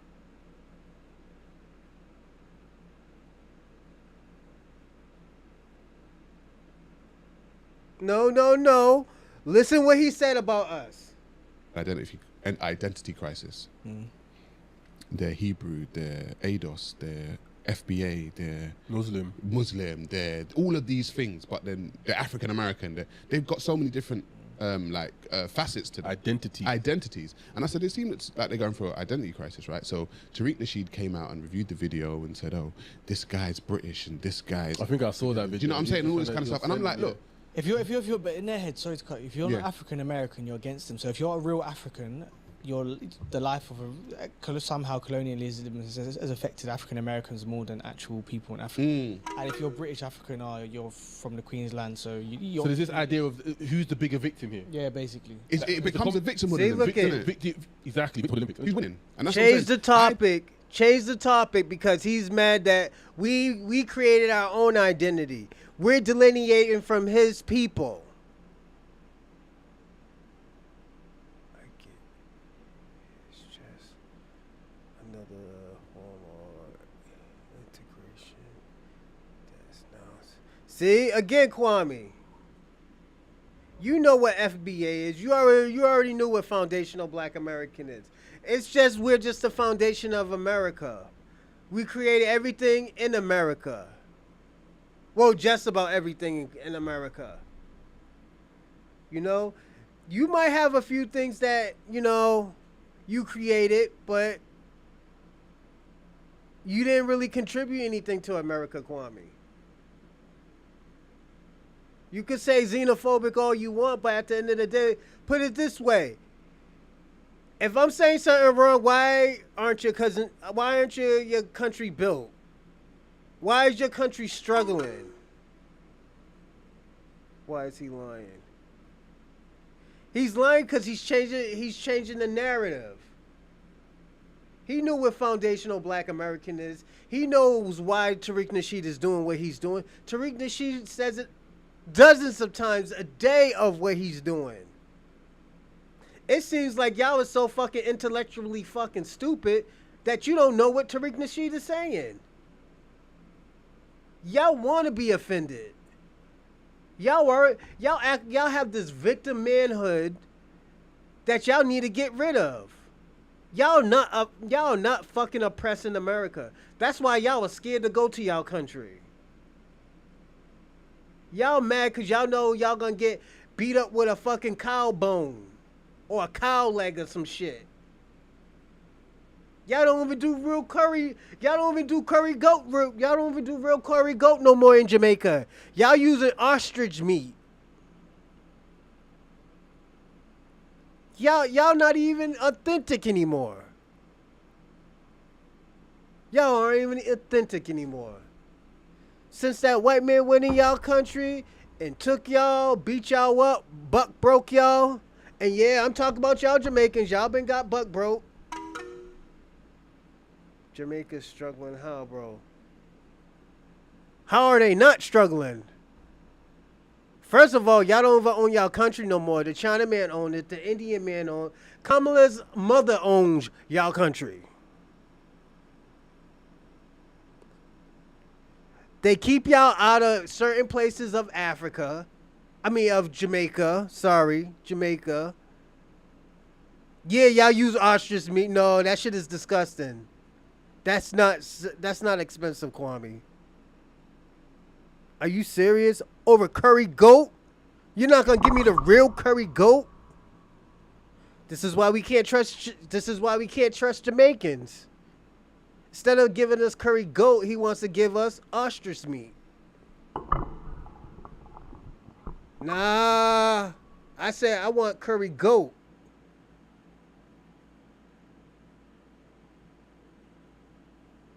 I said curry goat. I didn't say curry ostrich. This is why we can't trust them. This is why we have to delineate. He undermined not giving black people curry goat, but giving ostrich meat. I think African Americans, and correct me if I'm wrong, I did a video saying black people in the UK have one foot in another country, at least. Yeah. Do you know what I'm saying? If you're from Zim, you've got one foot in Zimbabwe. If you're from Nigeria, you've got one foot in Nigeria. If you're from Jamaica, you've got one foot in Jamaica. You've got somewhere to go if the ish hits the fan over here. I said, African Americans don't. They've cut all their ties and said Africans are this, Caribbeans are this, blah, blah, blah. So they've got nowhere to go. And I'm saying, so when that shit goes down, you're going down with it, bro.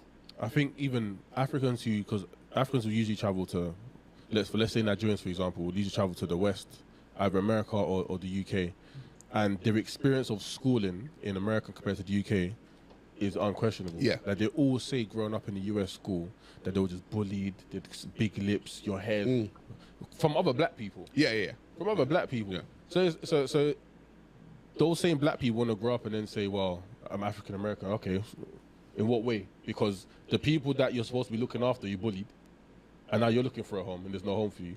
So what's going on? Well, this is the thing I've always, like, that's one of the things I always say. I want African Americans to prosper. Like, I want black people around the world. I don't care where you're from. I want you to prosper.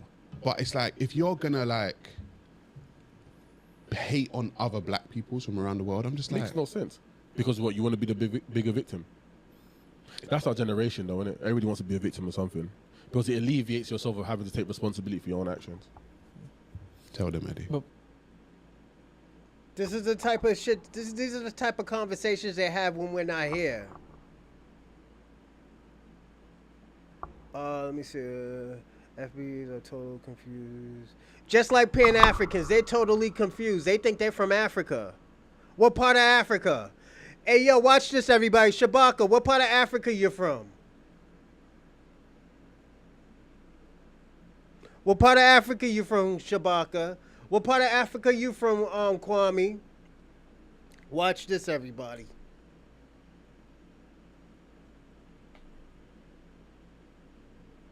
They're not going to answer that question. They know if they answer that question, they're fucked. They won't allow us in their country anyways. Yes, yes. Oh, yeah. I didn't even just get to it yet. Hold up. Watch this video. Protest in Mexico against American migrants, and it turned violent where they... Yesterday, 4th of July, they had a protest in Mexico against American migrants, and it turned violent where they start attacking American businesses. African Americans are not the reason why Mexico is experiencing a gentrification crisis. Don't get me wrong. The United States of America is still the land of opportunity. Many people would love to become American citizens and take advantage of everything that America has to offer. But while many people want to come to America, there are many people who are Americans who want to live other places. And the reason why that's the case is because America has gotten expensive. If you can hold on to the United States dollar and it follows you, you can live a quality of life at about a fraction of the cost. Let's say if you live in Colombia or Thailand, everything is almost like 75% off. I used to live in Poland, and that is absolutely true. The health care in these countries, it's almost as good as America at almost half the price. And then your quality of life is better. But while we're moving to these places, do we ever think about what the locals are going through? Many Americans, especially black Americans, are looking for opportunities abroad. Many are looking to escape the racism that they felt in America. And one of the new places they're going to is Mexico. You know what, the truth of the matter is, I felt my safest self. And safe is relative, but I mean safe to be my authentic self, safe to express myself in the way that I really desire to express myself.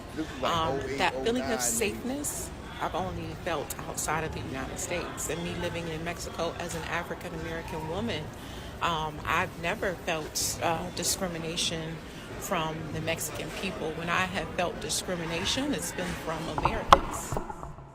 Let's take this lady for an example. She's a family of 4 and they're enjoying their time in Mexico. Everything is getting better for them.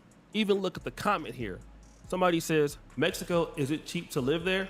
Travel Queen, the poster of that video, says way cheaper than the USA. And while this lady is able to live and work at America and earn US dollars, on the flip side, Mexicans that are in Mexico are facing hardships. And it's not just black Americans, because many Americans are there, but I'm just focusing on the black Americans in Mexico.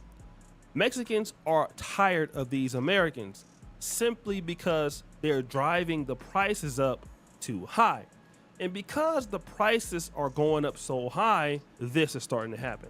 Yesterday, 4th of July, they had a protest in Mexico against American migrants, and it turned violent where they start attacking American businesses. Shout out to my man Donnie on Timeout on TikTok. He's really covering a lot of the legal immigration that's going on in America, and he also talked about this. If you guys don't know, on July 4th, Hispanics in Mexico basically went around tearing up a whole bunch of American businesses, and the reason why that's the case, they blame American expats for coming into the country and basically gentrifying the country. And this is making it very expensive for the local people. This is the same thing that you hear about in Ghana when black Americans are coming there and local Ghanaians are saying things are starting to become costly. The locals can't get the things they used to do, yet the people who are building homes and apartment buildings are looking to cater towards, this group of people who are building businesses and doing better. But watch what he says after this. So their complaints against the American migrants is gentrification. They're draining the resources of Mexico. Here's one. Americans in Mexico should learn Spanish. Americans in Mexico should learn Spanish. Whoa, what's going on?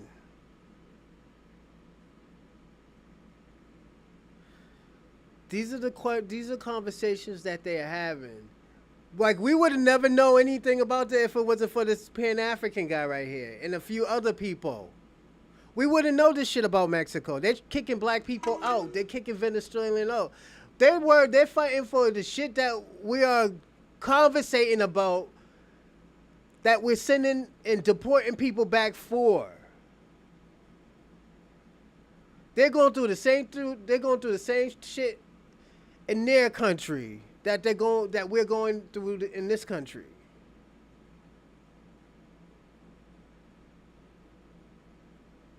And it gets better. Hold up, it gets better. Now, when America expressed these same concerns, Americans are the villains, are have phobias. Oh, you shouldn't say that. But when Mexico says this, is long live Mexico, we support Mexico. And if you look at the numbers, there's over 10 million plus Mexican. Kwame, how many times we told you about that? You know what happened in Liberia. You know what happened. That's why some people came back. Immigrants in the United States. 4 million of them live in Southern California, and a high percentage of them is receiving some form of government assistance. Let's not talk about Medi-Cal, which is Medicaid. That's California versions of Medicaid. Now, he brings up an interesting point. He's saying, listen, a lot of these Hispanics in Mexico are upset, but these Mexicans that come to America, look at what they're doing. These Mexicans are basically getting a free ride. Some of them are using Medicaid, which is free health insurance, which is using taxpayers. And if you're in California, it's Medi-Cal. And then Mexicans who are there illegally or legally are then taking opportunities from Americans. But then check out this lady.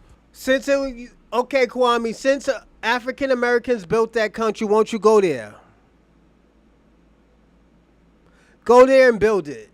That's from me to you. You go and build that shit. Who's a Hispanic complaining about Americans living in Mexico. Gentrification is when you bring money from your country into a different country, you raise up the prices of everything because you're buying top-notch houses, you're building businesses, you're trying to basically push people that have lived in that area out of there because you're making everything too expensive. And at the same time, you're going around complaining about the locals and the culture, people being up too late, making noise near your new condo that you bought in your retirement in Mexico. And I think we're going to see more of this. We're going to see more people in Mexico fighting back, pushing back against people in America, whether they're well-intended or not, coming in and doing so. Because if you're going to go into another country, as you guys like to say, you got to assimilate, you got to learn the culture. But for some reason, Americans think that they're the exception. They could go to these places, make their own areas. But let's go back to my man Donnie on timeout. What does he say about gentrification? We want to discuss gentrification. Try finding a place in Los Angeles or Southern California, especially if it's a lot where they're saturated at, where it's predominantly them. Even if you could afford the rent, most likely they're not going to rent to you. And it'd be like 8 to 10 of them living in a 1-bedroom apartment. When in Los Angeles, it's supposed to only be 3 people to a 1-bedroom apartment. If you try to do that as an American, you will get reported. Now, the Americans that live in Mexico, you got to show proof that you're bringing in $2,600, at least $2,600 a month. So you're showing them you're not going to live off their government. If you don't have that, you have to have $43,000 in the bank to even go over there. Now remember, he says, hey, these Americans that are coming to Mexico, they've done everything right. They have at least $40,000 in their bank account. They're making at least $2,600 a month. And then if you want to talk about gentrification, there are certain neighborhoods that used to be completely black. Like I remember when Compton College was pretty much all black. I went to Compton College, and now Compton College, the last I checked when I was a student, I saw so many Hispanics there. Hispanics are renting blacks out of these same places in California, and sometimes they're living like, 10 or 9 in a house. But if that was black Americans or any other Americans, that would be a problem, right? So we're talking about gentrification. I mean, I used to live on 112th Street in Watts, East 112th Street. And I can tell you then that the Hispanics came in and they basically took over Black Watts, all right? I used to live across the street from Grape Street Elementary School. And that was in the 80s this was happening. And now Mexican stores are everywhere. And blacks get jobs at these Hispanic shops? Hell to the no, all right? But it's okay for Hispanics to do that. Now, I also want to tell you something else.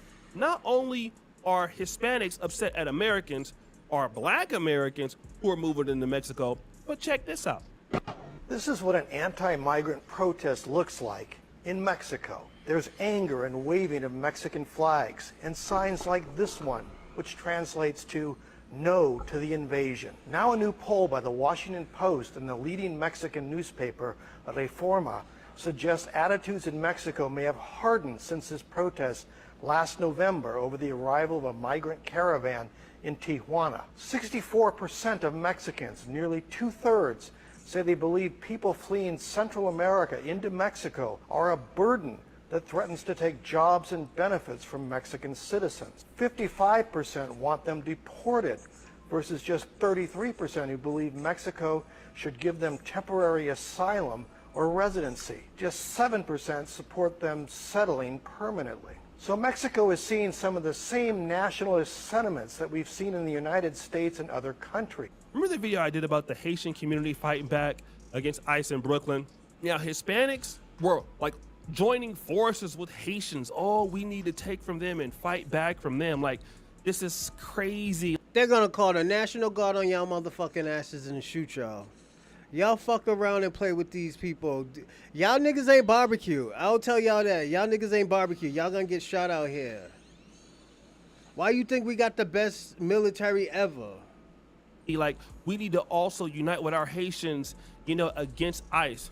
But at the same time, Central Americans who are looking to get into Mexico, they don't want them there. Why? Because they're saying the same thing Americans are saying.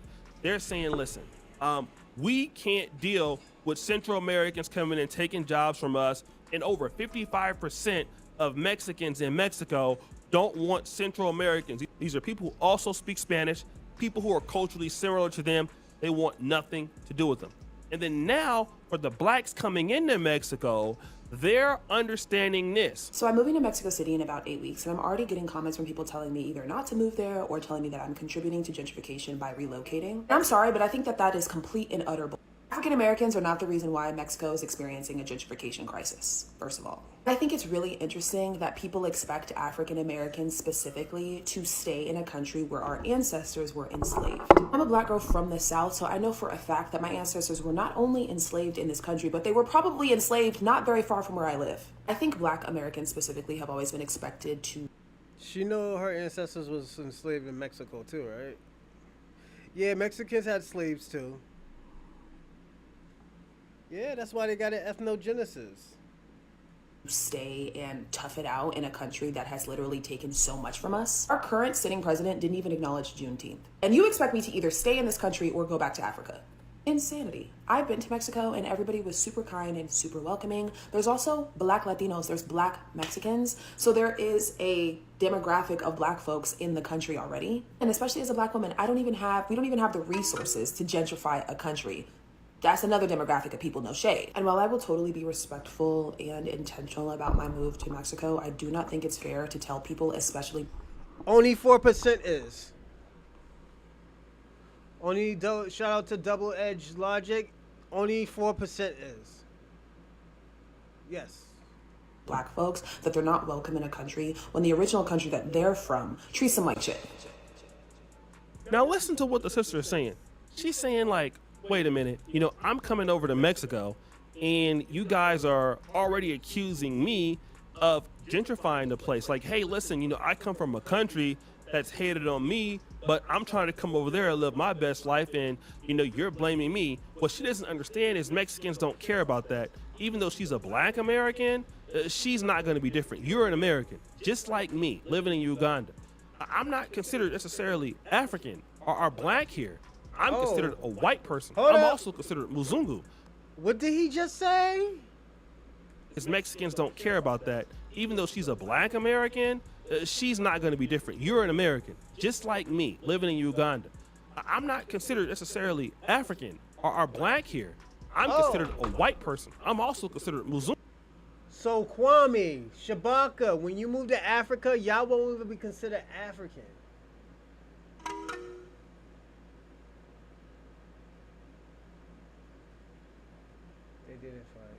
I know, but they want to run with that narrative. Let them. Because once the National Guard gets called out on them, then they're fucked. So, but yes, he heard that, right? They said like, yo, when he moved to Africa, he wasn't considered an African. So think about that, Kwame and Shabaka. Listen to it one more time. Going to be different. You're an American, just like me, living in Uganda. I'm not considered. Everybody has African in genetics. Even white people, even Asians, even Indians. Lineage-wise, cultural-wise, we don't have that. We created our own culture. We were already here probably thousands of years ago. Because they still can't explain how there's 40 million black Americans in America and only 400,000 came over. Even if you had breeding farms, you can't produce 40 million people in fucking 250 years. Probably less than that, because when they say they came over here in the 18s, 17s, yeah, it just doesn't make sense. So you got to think about that. It's like, that number doesn't add up. The math isn't mathing. Necessarily African are black here, I'm considered a white person. I'm also See? considered Muzungu because I represent the lifestyle of somebody in the Western world. And so when a Hispanic or African, and for that matter, sees somebody like me, hey, it's going to be a little bit easier to say, hey, You say you're a so, foreigner, Kwame. and you're one of the reasons why things are getting higher for us. When you move to Africa, Kwame, you will be considered a white man. You won't even be considered a black man. You wouldn't even be considered an African. You'll be considered as a white man. Freedman is a status, not an ethnicity. So since you know so much about us, Kwame, and you can't even tell me where in Africa you are from, tell me what my ethnicity is.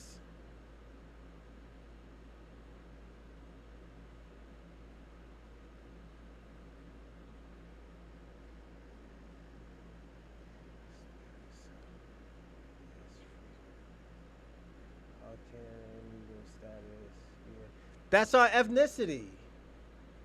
Because don't forget, we were reclassified in the 1800s. You would no Shabaka. Your mom is Benin. No, my mother isn't Benin. I told you my mother did one of those DNA tests and it said Benin.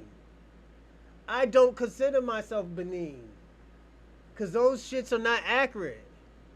Because back in those days, those were tribal areas. Those weren't countries. Those countries are brand new. That's a brand new flag.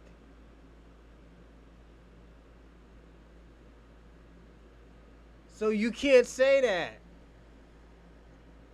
This is why I say Shabaka is very disingenuous and he don't tell the full truth.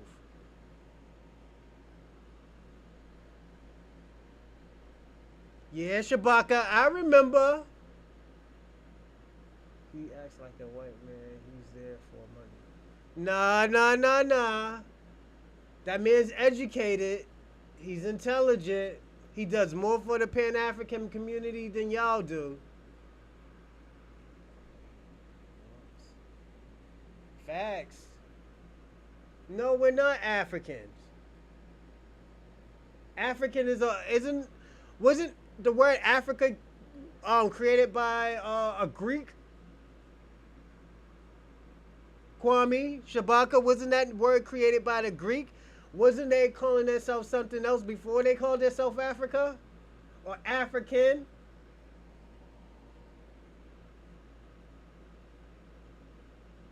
But y'all won't talk about that.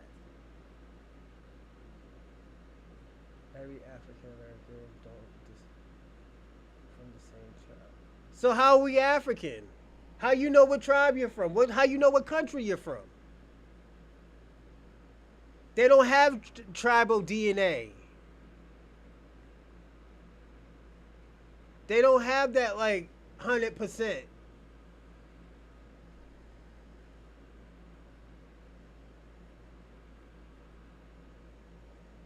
Let's personally be honest.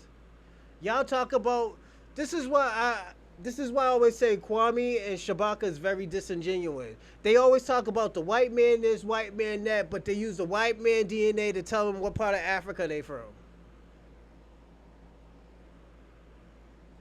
They the most biggest hypocrites ever. I'm sorry. Y'all are the biggest hypocrites ever. You gonna tell me to read another white man book. That's Shabaka.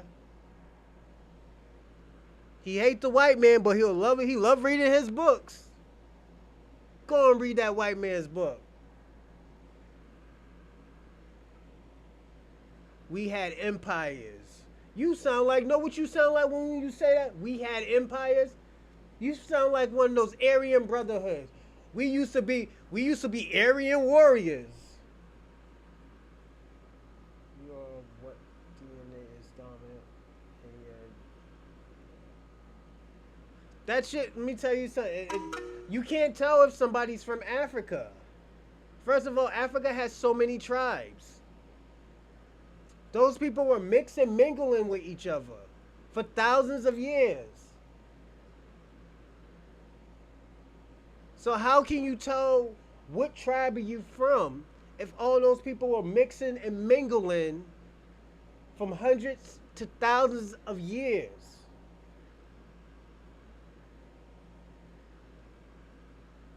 This is what we're trying to tell you. African DNA doesn't dominate the what the fuck. What really has. We all have African DNA. This is what I'm trying to explain to you. White people have African DNA. How you think white people were created? Or do you believe in the Yakub story? They have black DNA. They have African DNA. We went through an ethnogenesis where we've been here for a long time as we was messing around with the natives. The natives was fucking with us. You think them motherfuckers look like that? And those people that we call natives, those are Slavic people. Those are Slavs.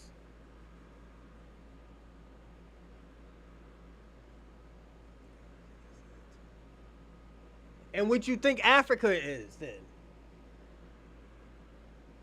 What you think the word Africa came from, Kwame?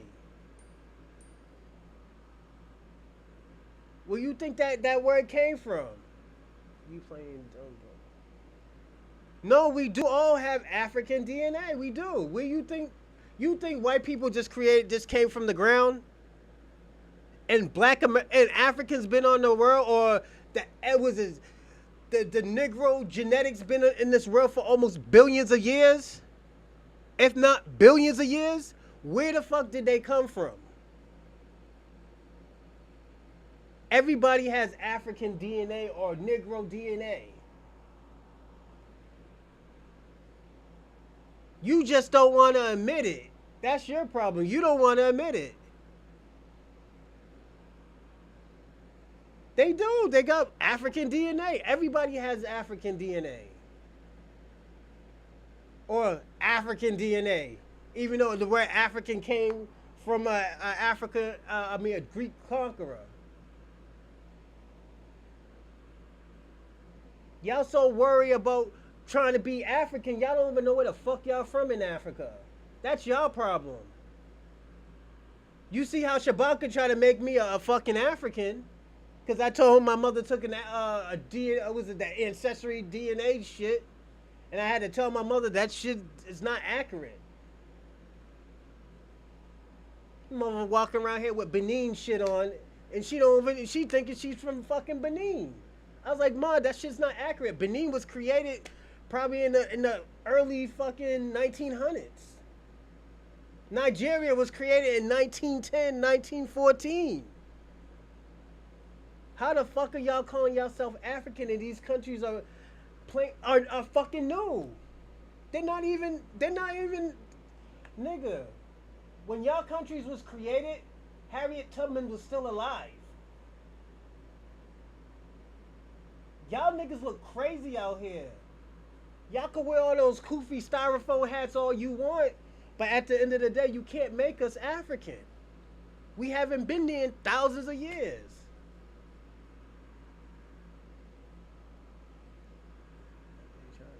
Yeah, y'all always trying to Africanize some shit. Africans don't even know what their fucking culture is. Y'all making up cultures for them. The motherfuckers eat dirt cookies. Y'all talk about, oh yeah, that's a traditional gift. That's a traditional fucking dessert or some shit like that. Y'all niggas is crazy out here. Y'all niggas can eat dirt cookies all you want. I don't call myself African. Yes, you do. You try to make me African. Yeah, you African. You go stay up in that mud hut all you want. You could claim all that bullshit you want. I'm not claiming that shit, and they're not gonna take from my ancestors. They're not gonna take from my forefathers who actually really did something for this country. That was probably already here. Let me tell you something. I showed a picture of my great-grandparents. They do not look fucking African. They don't look fucking African.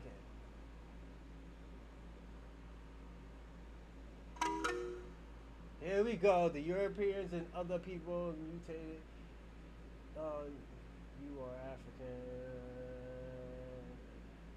DNA is a science. Benin is thousands years old. Come on, Quan. Come on, Shabaka. Don't start that shit. Benin hasn't been Benin ever since Nigerians turned on them and went with the white man. So you can say all that shit you want, but let me tell you something. The only people who had balls in Africa was Benin. And I do give them that credit. They did fight the white man. Your people, they didn't fight the white man. They complied. My people, they fought. My people, they created. My people created lineage, culture, influence, fashion that y'all try to give the white man. Y'all so obsessed with the white man. Y'all, let me tell you something. Pan-Africans is the most obsessed people with white people. We don't give a fuck about white people. Let them do what they want to do, because you know what? We're always going to be on our top. We're always the top tier. We're always the bar. They always have to look at us. They're always nigger needers. They'll call us a nigger real fast, but they are a nigger needer. They needed a nigga to build this country. They needed a nigga to build their businesses, their culture. They always need us. They don't need a Jamaican. They don't need an African. They don't need none of y'all. That's why we talk our shit. This is why we can fight. This is why we get shit done. That's why when we don't comply or when we figure some shit out, they get scared. When we're happy, they're scared. When we make money, they're scared. Let's think about when a Jamaican makes money. Niggas don't give a fuck. Let's see when an African making money. We don't give a fuck. You know why? Because y'all are not the bar. They don't look at y'all like that. Y'all want a pat in the head on them by them so bad that they don't even give a fuck about y'all. They look at y'all as weak. They didn't even need change for y'all to comply. Why the fuck would I want to be African? Why would I want to be African?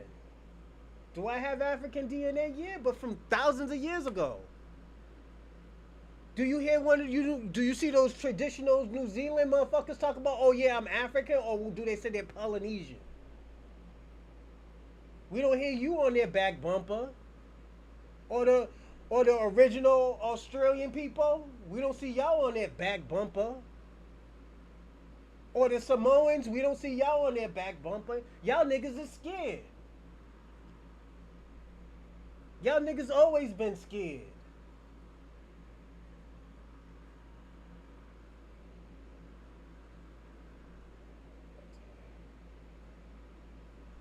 Yeah.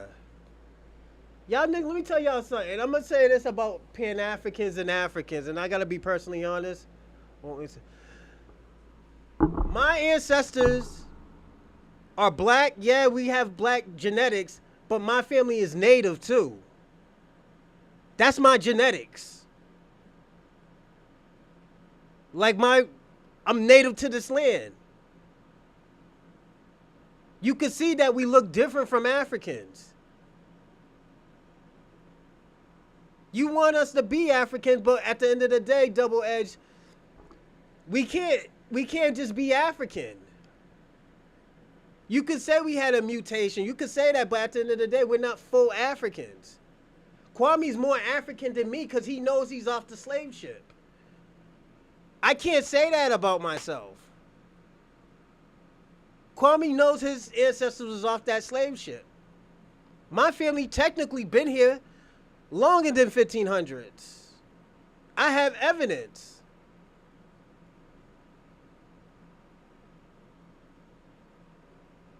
What about you, Double Edge Logic? Where's your family from? Watch this, everybody. I'm gonna pimp them into something. Watch this. I told you where I'm from. I told you what's my lineage is. What's yours? Yes. Yes. My grandmother never told me I was African. My grandmother never told me I was African. Ever. And she's still alive.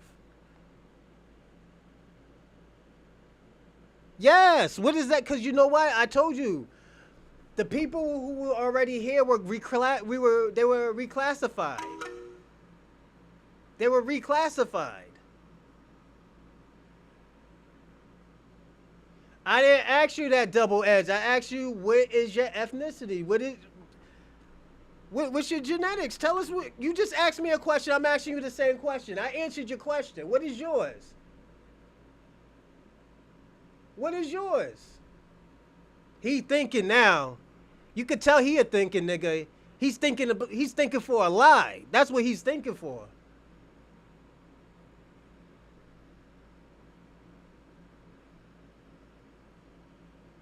Yeah, that shit. Those countries are brand new.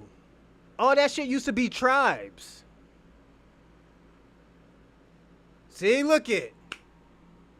He can't even answer the question. That's a Pan-African nigga right there. That's a Pan-African nigga.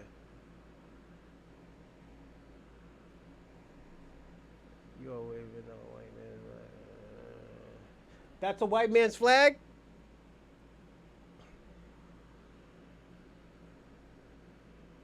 That's a white man's flag. Yo, Shabaka, you don't even know what part of Africa you're from. But you want to be African. Then you talk about they had fucking kingdoms. The fuck? Nigga, were you in Mario Land, nigga? They had kingdoms. Nigga, every place had kingdoms, nigga. You don't know anything about it. I know it's dirty. I know there ain't no running water.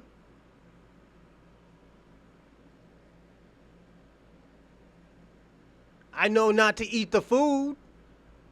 If you don't see them wash it, yes.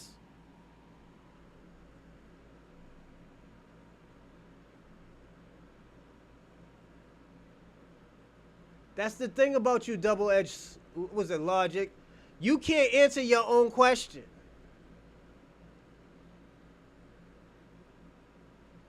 You can't even answer your own question.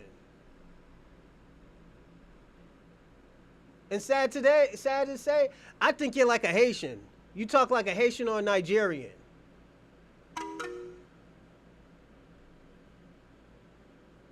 And don't let me start with the Nigerians. Oh no. They were named by a white woman. Flora Shaw, 1914. And they, hold on, give me a second. I gotta reset my camera.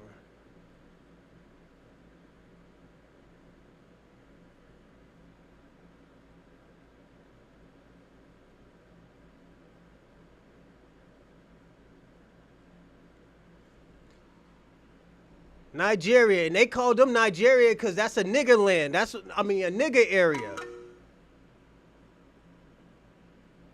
Of course those are your brothers. I could tell. You look like a scamming type of nigga. Yeah.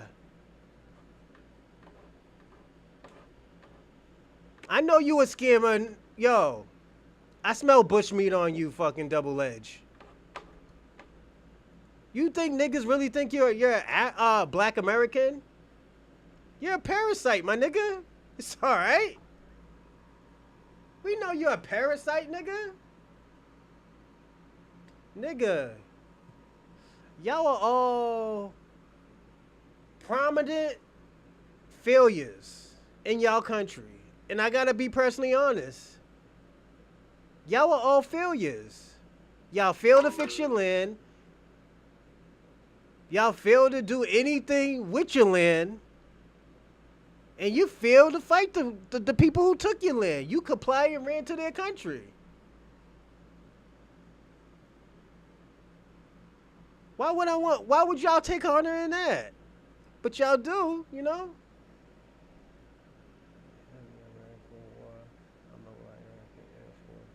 Oh, what's up, Miss Ursula? How's everything? Hey, Miss Ursula, did you see your buddy Kwame on Tariq Nasheed?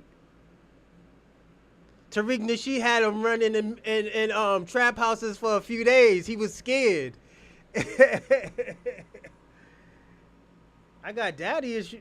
Nigga, I still talk to my daddy. I don't talk to my mother, but I talk to my father. The fuck? Daddy issues? You wish I had father issues. You got father issues because you're from Africa. You was probably born in an orphanage, huh? Your father left and went to America and left you starving. Yeah, that sounds like your people, my nigga. Thank you for your service too, Miss Ursula.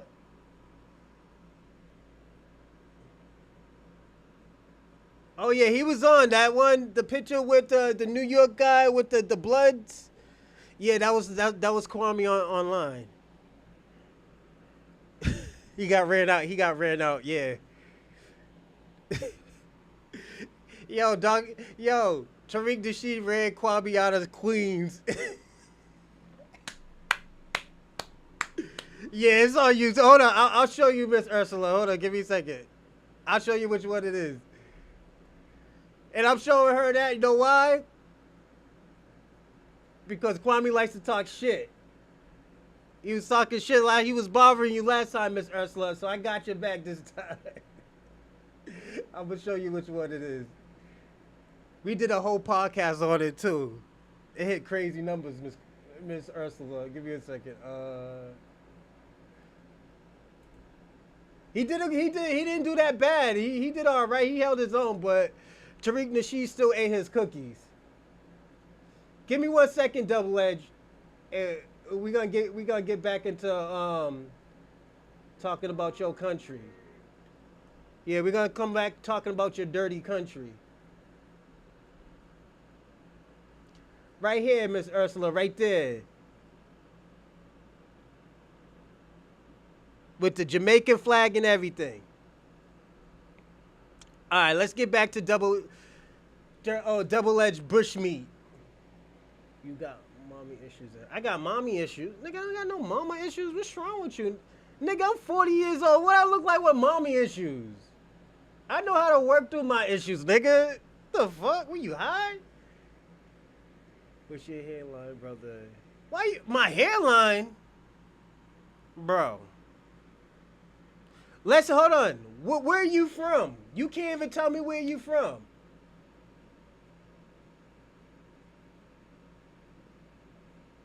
Where are you from?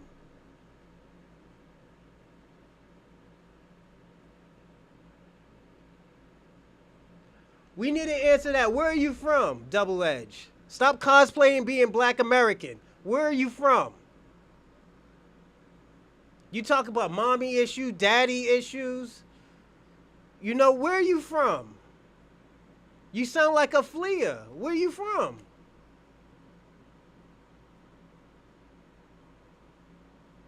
You sound like a scammer. You can't even tell us where you from. Oh, he was? We're going to watch that. You ain't from Arkansas. Nah, no you're not. Stop lying. Where are you from? There's no Pan-Africans in no fucking Arkansas. See, everybody? You see this? This is why they can never help us. First of all, they can't tell the truth. They can never tell the truth. Second of all, they can't even help themselves. They can never help themselves. I've been asking him for like 20 minutes where he from. He came up with Arkansas, Little Rock, Arkansas.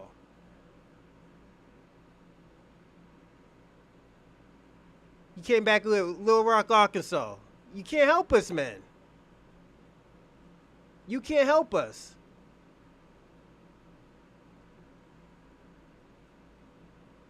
Yeah, I do need a haircut though, too. It's too much.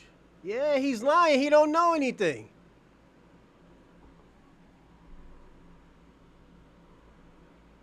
Oh, I know, Miss Ursa. I need a haircut, though. Miss Ursa, it's you. I'll never take anything personal with you. But double-edged bushmeat? Him, he lied too much. He's trying to take credit for our lineage. He's trying to take credit for work that his family didn't put in. His family didn't put in no work.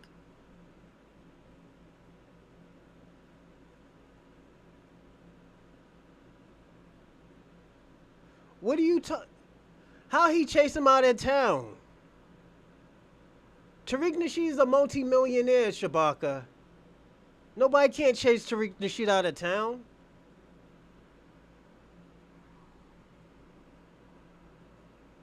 Look at you. But really, let's talk about it, Double Edge. Where are you from? You gonna keep on lying?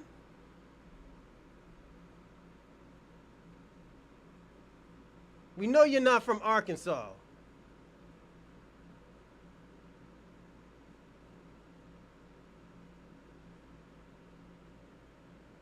Hold up, wait a minute. I see you. He's from Nigeria. He's from Nigeria, everyone. He's from dirty Nigeria. That's where you from. Double Edge, why couldn't you tell me you're from Nigeria? Are you embarrassed?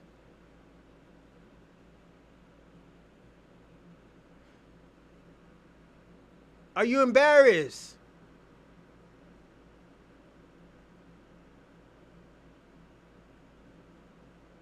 Yeah, you from Nigeria. You didn't even want to say it. So you're notorious of leaving your kids in Africa, huh? Okay. This is the guy who talks about mommy and daddy issues that left his kids in Africa. Oh, yeah. Let's talk about it. How many families you got? You got 3 or 4 families? Where? England, Australia, and America? Okay, yeah, he's African. He's African. We got him. We got him. You left them in the orphanages. Okay. I'm taking advice from him.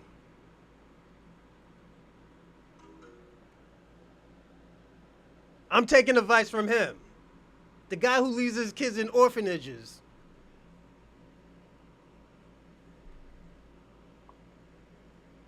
Yeah. It's all right. You want to know how I knew, huh? Shame on you.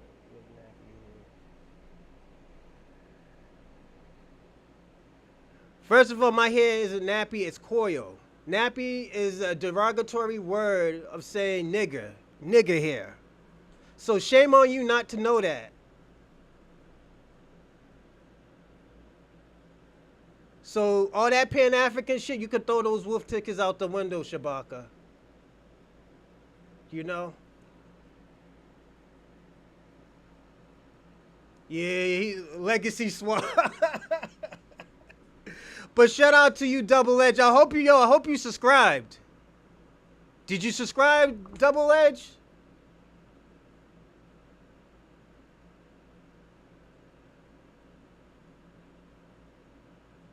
Because I want you to come back on here, too, trolling.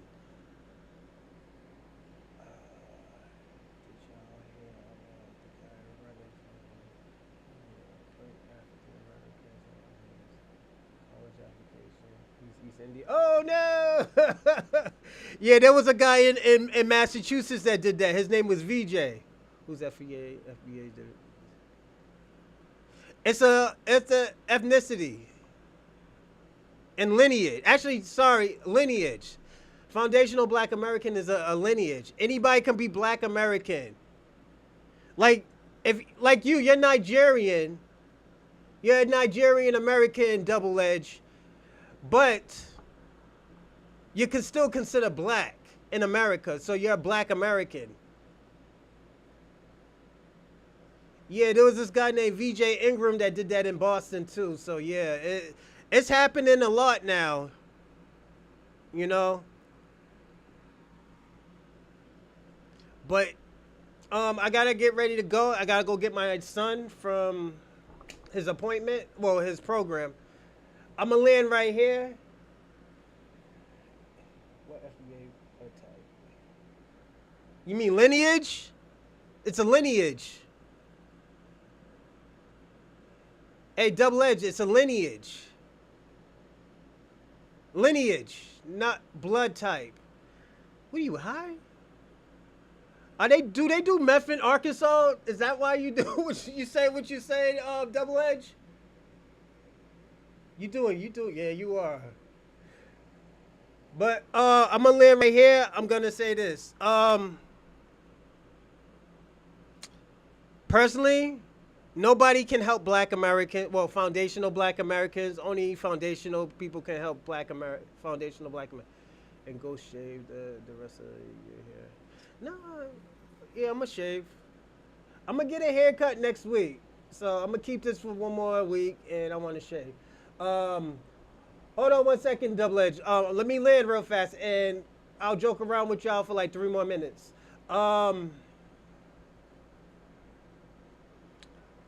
They can't help us. Like, personally, nobody can help us because, first of all, Black Americans are the most successful people in the diaspora as a collective group.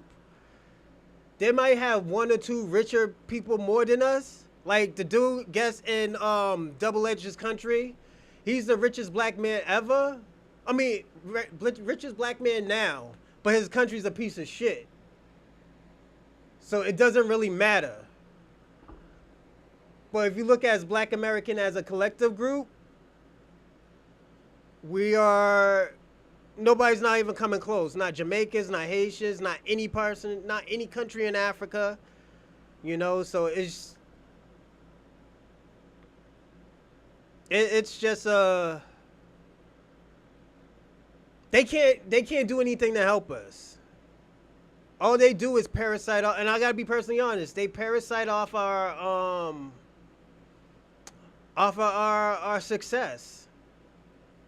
Look at we talk about entertainment all the time. Look at the people who play our leaders. Martin Luther King, James Brown, Harriet Tubman. We had all fucking tethers. Tethers that didn't even like black people. One only liked black people. And that was Chadwick. Other than that, they didn't fuck with us.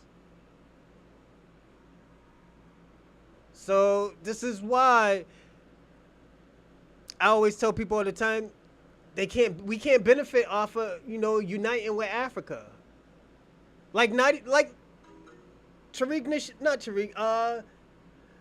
Dr. Umar, Shabaka, Double Edge, and Kwame's leader.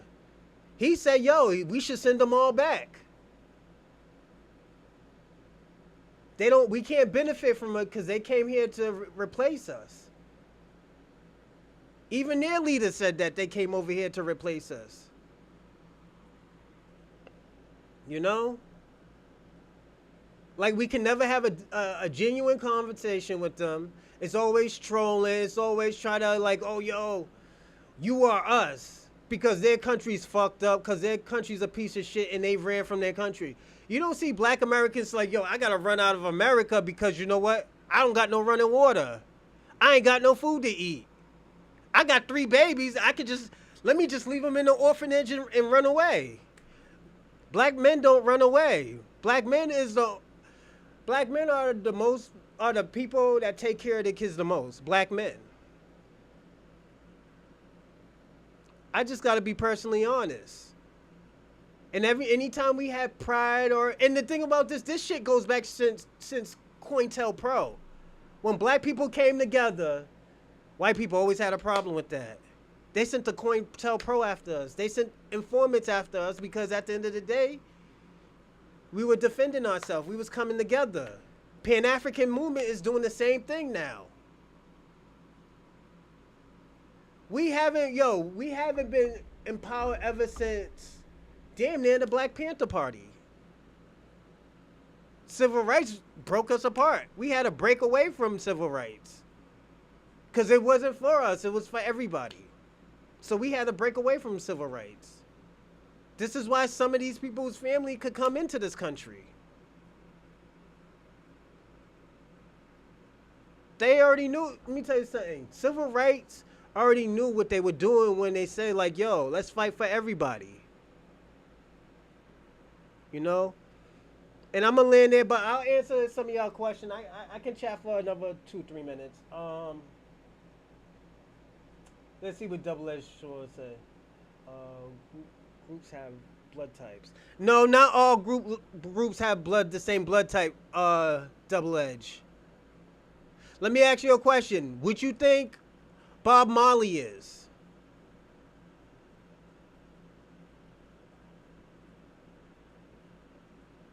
Everybody has African blood type, double edge. Even white people. It's very small, but they have African blood types. They have African DNA in them. You know?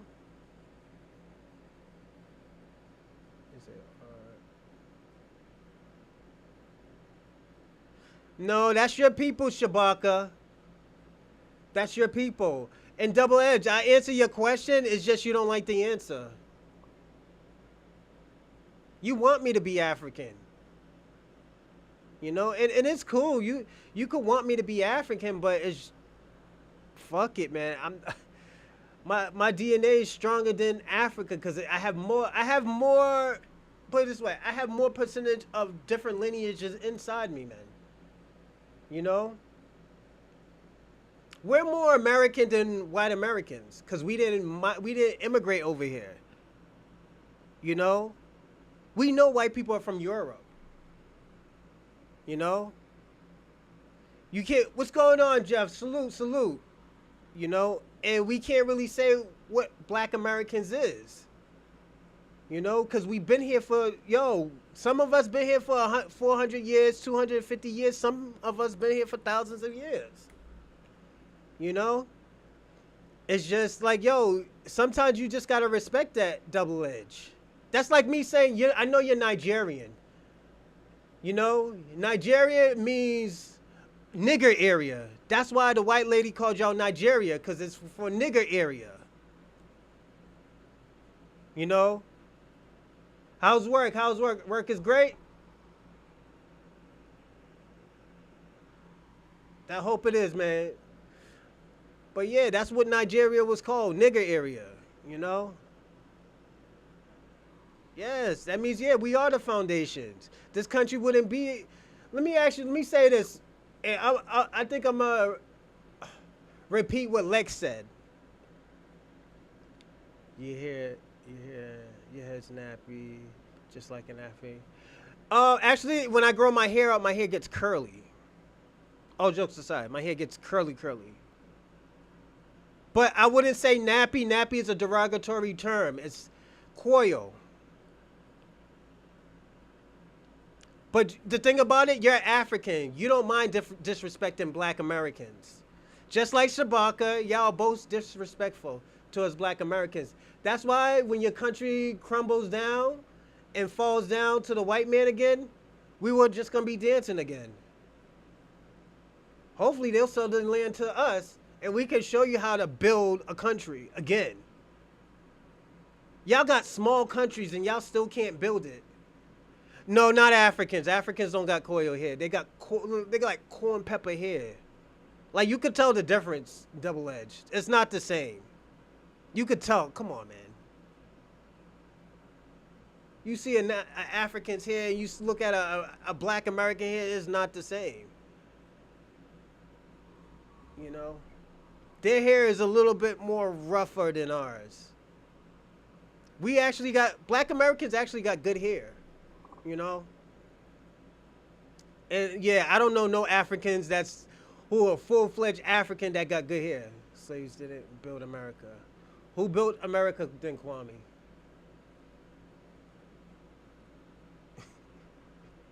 Shout out to Kwame though. Hey yo, Kwame.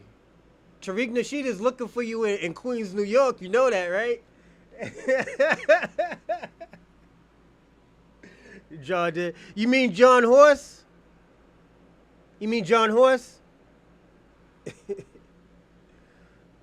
Yeah, but Nipsey's mother was black. She was black American, and they took black American culture. They didn't take the African culture. That's the only thing. So yeah, you are right, Jeff, but they didn't take the African culture. They took black American culture. You know? And he got a great history. His father got a great history. It's just,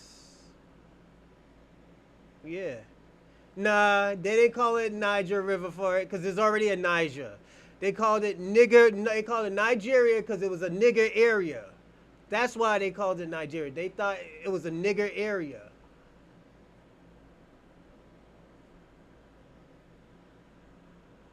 That's why. He said Wyoming's hiding from Mexico. Tariq is in Wyoming hiding from Mexico. Wow, you crazy. He said Tariq is hiding from Mexicans in Wyoming. This motherfucker crazy. But yeah, it's just I'm gonna say this. This was a great show. I appreciate it. Salute to what's his name? Double Edge Bushmeat. I hope you're subscribed, man, because I want you back on the show. I actually like when you troll too. We need more trolls too. So definitely stay, stay connected with us. I'm not claiming a bi ethnicity with an immigrant father. Yeah, but at the end of the day, it's just the culture, and it's the culture that you take up. I'm gonna say that we need to spread the word to the schools. Yeah, let me tell you something. I hope I get enough money because I do want to start a school. I do want to give the correct history on our lineage, and if I could do an all-black school, because I know the school that I'm gonna make, I know that they're not gonna send no immigrant to my school. They're gonna send foundational Black Americans because at the end of the day, I'm giving the proper history. But like I said, I do want to build a school. I think it was a great idea from Dr. Umar, but he just mishandles money. What is Congo doing? What is Haiti doing? They're not doing. Go on, get your work on, world best braider. But I'm gonna give my thanks to all of y'all. Thank you, Best Braider. Thank you, Shabaka. Thank you, Double Edge Logic. Thank you, Miss Ursula. Thank you, Jeff. Thank you, Kwame. Did I say Shabaka again? Thank you, Shabaka. If I didn't say thank you, Jeff.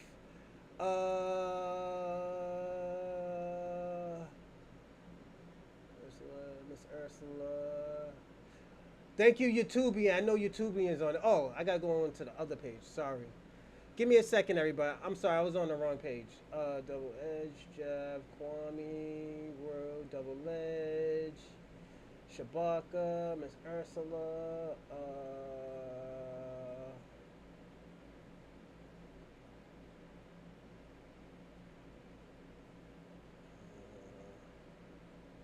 YouTubian. I know YouTubian on there. I think Randall was on there. Damn, I'll go. Charlie Shaw, shout out to Charlie Shaw. Del Monte Green Bean, shout out to you as always.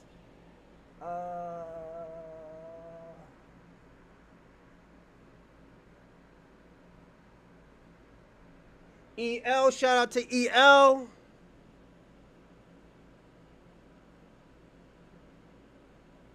I know. Oh, E Will. Shout out to E Will. I ain't gonna forget E Will. And shout out to the FBA family. Shout out to the immigrants that ride with us. Shout out to the tethers, who come over here trolling. Thank you, Shout out to DJ Biggs. St. Michael's of Cigarello. Shout out to you. Mackie Samuel, shout out to you. David Johnson, I knew I didn't forget. Tamika Yergerberg, shout out to you. I knew there was a few more other people I forgot. But shout out to all of y'all. Tethers, immigrants, blacks, whites, white supremacists. Thank you. All I gotta say is thank you for watching my show. Thank you for, contributing, adding on to the show. I appreciate everything. And I always say, I'm never going to get mad at y'all because, this is why I want y'all on my show. If you could teach me something, teach me something. But if I think it's a crock of shit, I'm gonna tell you, yeah, no, it's a crock of shit. You're not from Arkansas. You're from Lagos, Nigeria, nigga. Come on, stop playing. But shout out to you though. Oh man, but thank you everybody. I gotta go get my son. Y'all have a great day. I might do another show.